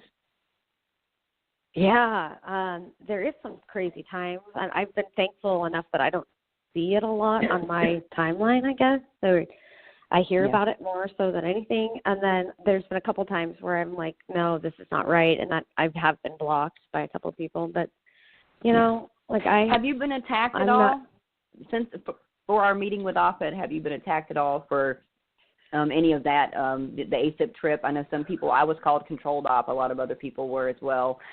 Did that happen to you at all, or did you kind of manage to miss that?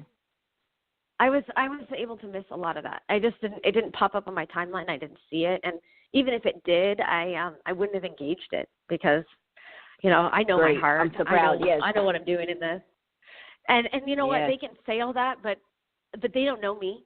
All these people out there on social media want to claim this or that, but we're all throwing darts at the wall. We're all in uncharted territories. We don't know what we're not experts. Yeah, we're parents that are pissed off that want to protect our children. So they can make whatever claim they want. Maybe it's a jealousy. Who knows? But I was kind of thinking people need to put themselves in your shoes too, because a lot of people were mad at us that we disappeared. That was what a lot of people were saying was y'all disappeared. It was we were in an 8-hour day. You know what I'm saying? And then when we were done, all we had time to do was pretty much wash our butts, put more clothes on, and go to eat, and then we were tired. It's but I mean, seriously, it's so people expect, I didn't even engage my social media, and I'm the one who invited everybody because I was just you know what? There's enough people out here who are doing that I'm just going to enjoy everybody. And, I mean, that's what I did. And, people were actually mad at me. I was getting a ton of messages. Yeah, a ton of people were messaging me, where's the videos, where's this, why aren't you saying anything, blah, blah, blah. And I was I'm enjoying the moment. I love these people. This is my family. This is Thanksgiving for me. I'm going to spend this time with them. And when I get home, on my drive home, I went live and I updated everybody on how I felt. It's just easier for me that way. And even in other people's lives, I try to be short and just quiet and just kind of, because I just, I like everybody to just do their thing. And I was just so proud of everybody just for coming, for making that journey. I mean, it's not cheap to do that. Hell, it cost me almost $500, and I'm only a state over. Yeah, no, it's not cheap. It's expensive, and for Susie and I, it was exhausting. My flight, I had to fly from Spokane to Seattle, and my flight got delayed 3 hours. So instead of getting into Seattle at 10, I got in at like midnight. Or no, I got in at 1. We didn't leave till midnight, and then I had to shuttle over to the hotel that we had gotten a hotel because Susie lives on outside of Seattle, and she met me there because it was easier.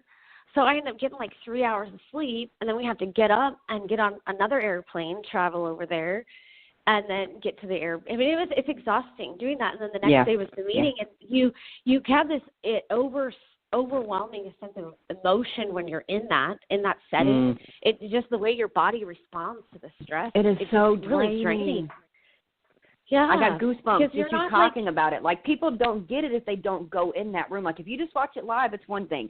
Being there, that's why I invite everybody. Being there, I'm goosebumps because it is like the most emotionally taxing and draining thing. But you need to feel that, because when you get up there to the mic and you say your piece, for some reason, it's like someone just took a load of bricks off of you. That's how I felt anyway. It was therapeutic for me. And, of course, yes, you want to get up there. You want to flip them off. You want to F you, whatever. But that's, you kill them with kindness. Get up there and give them what happened to you. Give them your science. Give them whatever you've got. But just try so hard to keep it respectful, because my main thing is I want us to keep being able to do this. I want us to keep being able to grow our numbers. I don't want this to ever have a reason to be shut down.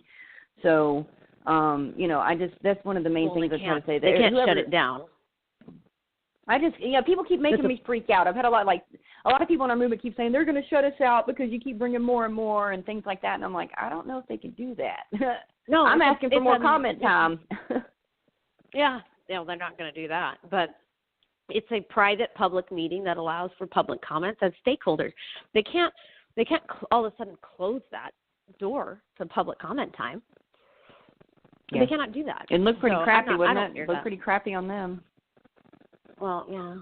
I mean, a lot of things I do is pretty crappy, but yeah. I told the woman Stephanie. I told her that if they tried to do that, then it just further proves the point to the rest of the globe, because a lot of people from around the world are watching this, and I think that's one of the things that's kind of freaking them out in a way, is that we're saying this to the world. We're not just saying this to that room. Well, my mindset when I go to that is I'm not speaking. I speak to the committee, but everything I say I want on public record, so that it can be shared to others. Because once it's spoken and it's out there, it's out there. It might not make immediate change, but this is a marathon. It's not a sprint. We're in it for the long haul. So we keep going. We had a lot of amazing people. That's right. We had Lori, the nurse. Oh my gosh! Her comment. That was potent though, because a lot of people are still afraid who are in the medical profession, and she pointed, I had to wait till I retired to do this because of that, and it was just I just feel like a lot of people who got up there, they really just they dropped the mic, they slammed the hammer down. It was just really good. So.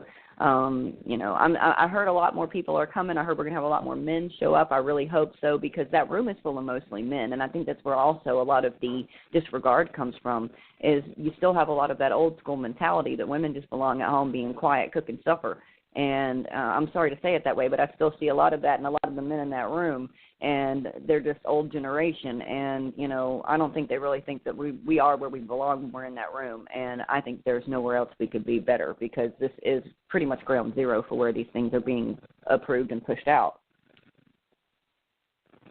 Yeah. Yeah, no, I agree. I agree with you.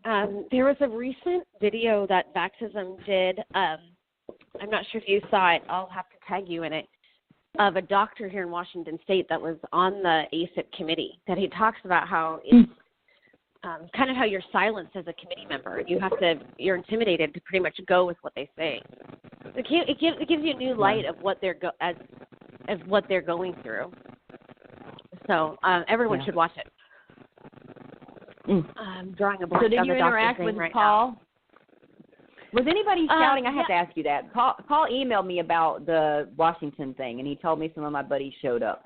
And he mentioned you and Susie and Dell, and he said that there were some people who were literally shouting. There were people being rude, and Susie told me that wasn't the case. So I want to get your take on how that went. So I don't think people were shouting at him. They very much tried to control the event, as you had to write your question down on a piece of paper, and then the moderator was like selectively asking questions. And we had Dell had brought a sheet of questions already printed out that we wanted answered. So everyone just kept writing them on a little 3x5 note card and passing them in. And there were some statements that Paul made that were inaccurate that people had like voiced that like, hey, that's not right, that's not accurate, that's not true. And or they'd ask certain questions based off of that. You know, he got a little irritated. But that's one of the problems, I think, the frustrations that many parents have is that they can't have open dialogue. They can't just have a discussion. And they, some of the people, not necessarily Paul, but some of the other people there were pretty upset. They were going to try and start throwing people out. But, you know, I don't think that anyone was shouting at him. Maybe he perceived it that way because, you know, he's up front and center on the stage. Yeah. It may feel that way just because also he's the one he's the one being asked the question. Sometimes it just feels that way when you're the one in the spotlight, you know. Yeah. Yeah, but they well, were I'm proud of you guys for going. Struggled. Oh my gosh, that was an amazing trip. I'd never been to DC before, and just seeing everything was pretty awesome. Oh, I was so jealous. I saw you guys live, and I was like, it looks so much fun. So did you guys see Martin Luther's memorial out there? No, we didn't go. No, we went to the Lincoln. Reflections Pool, the monument. We saw the White House. We didn't have time to do a lot. We flew in, went to the event, walked around a little bit before the event, went to the event, got to the hotel, and then hopped on an airplane the next morning. So. Well, you ladies are nothing short of amazing. I don't know how you guys did all that traveling and all that back to back, and then I mean you've got your babies at home, she's got hers at home. It's just like wow. I mean I'm proud to know you guys. You know, Jessica and I were talking about the first hour of the show how afraid we are of airplanes and bridges and overpasses and driving, and it was just like, you know, when you become an activist, none of that stuff really matters anymore. Like you have to get over a lot of your fears because, you know, if you plan on being a part of it and going to things, you know, it's just part of it. So there's something I'm still trying to learn. Sorry if y'all can hear that. That's my sweet baby. She's saying her alphabet. Oh, cute. No, I think you're absolutely right. You make sacrifices because it's what's important and what needs to be done, and then you know you face your fears. I'm terrified of flying. I absolutely hate it, but I face my fears because I thought this stuff was so important. And I've been I fly with either Susie and I've flown with Paula from Oregon State, and we try to work with.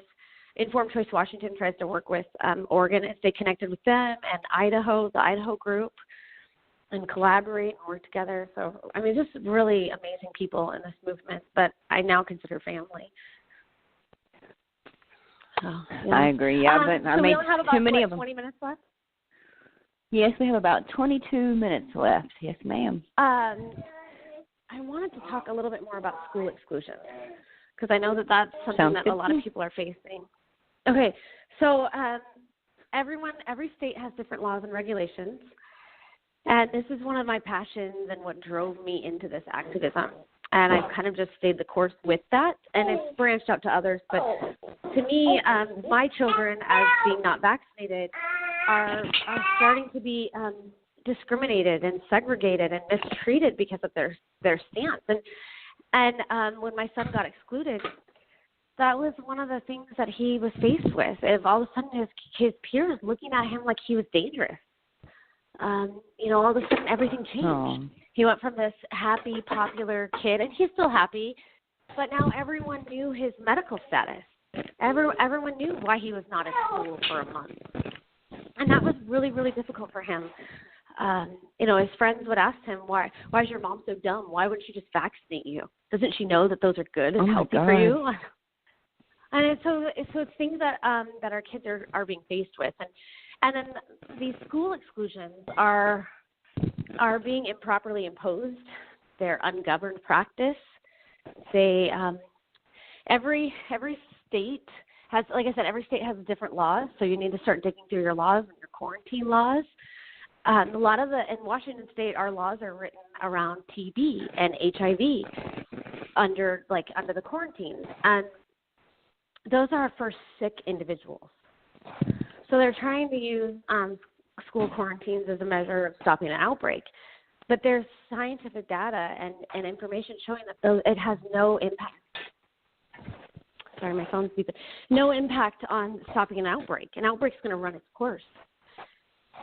So right, and isn't it? So you're supposed to keep the child at home who's not sick, but there's no rules against the sick child being at school. No, as long as they're vaccinated. As long as they've got their shots, they don't care. If they've got their shots and they get sick, oh, well, this is the best form of protection. Sorry, it didn't work. And then they have all these statistic data that they make up and say, this was expected, basically. But you have, fully immunized, vaccinated children spreading infection amongst themselves. And in 2016, 2017, Washington State had a mumps outbreak that was centered in the Marshallese population. And any mumps outbreak that was happening throughout the country was centered in the Marshallese population, it was really, and mumps is a pretty benign illness, but it still was probably not fun for that community to go through. But Washington State hid that information from the public and instead targeted the non-vaccinated as being kind of the cause or the problem, and they started kicking our kids out of school. And then that's when we started going down to the Board of Health meeting and speaking, and we started digging through the laws. And we uncovered that everyone, well, we should have already known this, right? We shouldn't have waited until this. But everyone has a due process right. So in Washington State, under WAC 246-100-040, you are, anytime a health officer issues an order, you can petition for relief. And we were denied that information. So it defrauded us of our rights to petition for relief, which we should have been able to do, which is getting before a judge. And, so it's been a really difficult road. We've had a lot of heartache through this school exclusion. And one thing they don't really take into account is the psychological and emotional impacts it has on our children. And sad kids, they can commit suicide or have self-harm attempts, and that is a real thing. Yeah. And they have redrafted policy top down for to stop school expulsions or kicking kids out when they get in trouble because of the unknown mental status, or they know the mental status, but these kids are completely kicked out. It's an ungoverned practice, and something we all need to be proactive.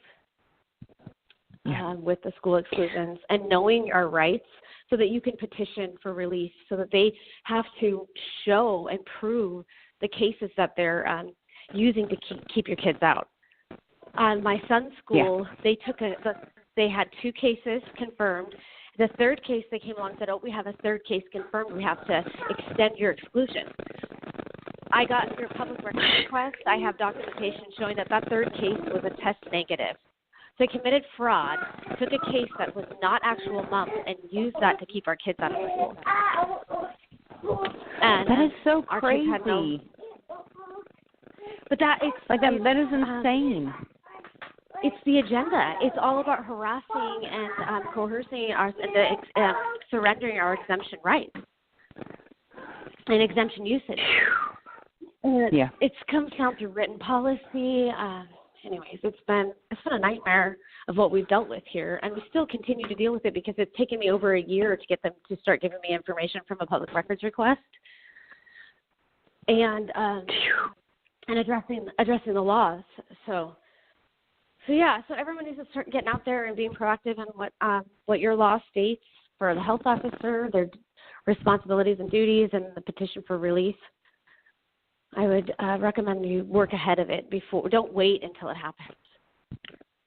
Yeah. That's a lot of people do. A lot of people say stuff like, well, I'm not worried about California because it's happening there. It's not happening here. And people don't realize whatever happens in one place can just as quickly happen where you are. And a lot of things I don't think people think affect them very big. It's like if it's not something you see imminently in those few next moments, people just don't think about it, and they're worried about all this stuff that don't really matter. I don't know. I guess since I've become awake, I would say that the big picture is something that just sits on the back of my mind 24/7, and I don't ever have moments where it's not somewhere in there, in my thought process. Like you can't ever. There's no going backwards no matter what on any topic. Like once you learn something, you learn so much about every other thing. It's just crazy. Like, I mean, banks, all kinds of stuff. There's so many crazy things that people don't think about or don't realize. I hate that I have to have a bank just because I have my business. I wish I could just do everything in my life with cash. It would definitely be, something amazing to me, because you get trapped up in these government things and you kind of get stuck. And they end up with a lot more control of your life and your assets than you want them to be. Yeah, no, I agree with you. But this topic is definitely one that's always front and center. Yeah. Oh, yeah. For us. Well, I'm so glad that you're out there doing what you're doing. I wish we had 1 billion more of you. I think that our numbers are growing every single day out here, just because, sadly, because of injury, but also because there are so many activists who are out here and they're like, nobody wants to take anymore. Everybody's just had enough. And there are so many people in our movement, I think, who have been in it for 20, 25 years or more with injured kids who are like, they're ready for this to be, let's do something else, man, and they deserve that. They deserve a life outside of this. So I'm just hoping that, we can bring this big change sooner than later. I remember hearing somebody say one time, well, at least in the next 10 years. And I'm like, I've had 2 heart attacks and a mini stroke. I don't know that I got 10 years in me. We got to hustle this thing about. I say sometimes I'm ready to have my life back. I want my life back. Yes. Yes, but I agree. So valuable. Like everything we're doing now, it's so crucial and needs to be done. And the more people that jump on board and get involved, it lightens the load for all of us. And there's so many different areas where you can be active and and voice concerns that are public comments. But school boards, health departments, your county commissioners have meetings. You've got city council. I mean, that's all the local level stuff that people need to start showing up. Bring JB's book. Bring a copy of Mary Holland's HPV vaccine. Yeah, HPV. Bring that to them. Okay. Yeah, HPV. Yeah. I go around and meet with my chief of police. I gave him a book because the sheriff's department is faced with these kids that are growing out of the system that are now adults, and mental illness is epidemic. I mean, just a week and a half ago, we had some guy walk into a gas station and stab an 8-year-old in the neck with his dad standing right next to him, and his reason for it was because Satan told him. I mean, we have oh my goodness, so many different levels. I know, it's just crazy. It's crazy what's happening out there with mental illness. So it's hey, Jaclyn, we have a caller on the line with us. We have Miss Lacey Ray on the line with us. Are you there, Lacey? Hi, girl. Welcome to the show. Hi. I just wanted to call in and tell Jaclyn how much I admire her, and she makes me inspired to do more. And also Lynette, oh my gosh, I admire you so much. Like, I often talk about you because you're an inspiration. You, I think, many people may be quick to judge you because of your appearance, but I feel like I've gotten to know your heart a little bit by listening to your show and watching your activism, and it's just really apparent that you're a God-fearing woman. Oh my gosh, I might get emotional. But I just got to say, like, I have an unvaccinated daughter. I grew up unvaccinated. My siblings are unvaccinated. And I just kind of got thrown into this. Like, I often call the measles outbreak in Disneyland in 2015 a PSYOP, because I think it was a psychological operation, being that it was only months after the whistleblower from the CDC. Yeah. And it was just it's been a strange journey for me, because I often tell people, I'm like, blah, blah, blah, blah, blah. Here I was, minding my business, doing my thing. And then all of a sudden I'm like a scourge on society, right? Like, to be unvaccinated. and have an unvaccinated daughter, and so it just brought me into, looking into what's happening. And then I realized, I'm like, oh my gosh, we're so rare. Like Jaclyn and I are so rare just to not vaccinate and then have it not be because, something terrible happened to someone that we love. Right. So that's what made me impassioned, because I'm like, there's all these people that have sacrificed for the greater good, and then once that happens, society turns their back on them. It's just, I just can't be silent with such injustice, Well, I'm glad you're not silent. I agree. We need as many people. Yeah, we need as many people speaking up as Lacey, possible. I hope you don't mind. Glad you're out there. So, Lacey, I hope you don't mind me sharing this. But Lacey lives in Washington State. She's a part of Informed Choice Washington. And the first time we met, after I went to Olympia, I met with the founder of Informed Choice Washington, and I said, listen, I want to bring this future. They did a Future of Immunity conference over on the west side. And I said, I want to bring this to Spokane. I want to do this. And so they, some people jumped on board, and we made it happen, and it was just an amazing conference, and Lacey came, and that was the first time we met. And then she came up when he brought the Vax Bus to Spokane. And again, but you have been, you're a warrior too down there in the Tri-Cities area, just speaking truth. Yeah, I'm just so humbled. I tell people all the time, I'm like, what a journey this has been for me, and I'm sure so many other people would have joined the movement, because it's just so funny, because I have to joke. Like my husband, like I'll over the years I'll get on something and I'll begin investigating it, and then it's like I'm done with it after a few months. But vaccines, it's just been like never ending. So he kind of had to come to terms at one point, because he's like, "Is this ever going to stop?" And I'm like, "No, not until there's justice." It's, I'm in this, but. Also, like, I just am so impressed and humbled, because there's so many people whose children have been affected, having disabled children, nonverbal autistic children at home, and they're doing more than I am. And so it inspires me to want to rise up and do more, So. Oh, yeah. Well, I think it's pretty crazy out here for sure. I know for me, if y'all ever hear when I'm doing this show, you'll hear, like right now, you can hear Jazzy in the background. Sometimes you'll hear Lily, because that's just the way it is. If I want to be able to do this show, they're going to be up underneath me regardless. But this means a lot to me, so I keep going and keep doing it, and I always figure people know I've got vaccinated kids, so they probably expect to hear it at some point. I'm not in some fancy studio. I'm sitting in my bedroom. So, so it's definitely awesome. been.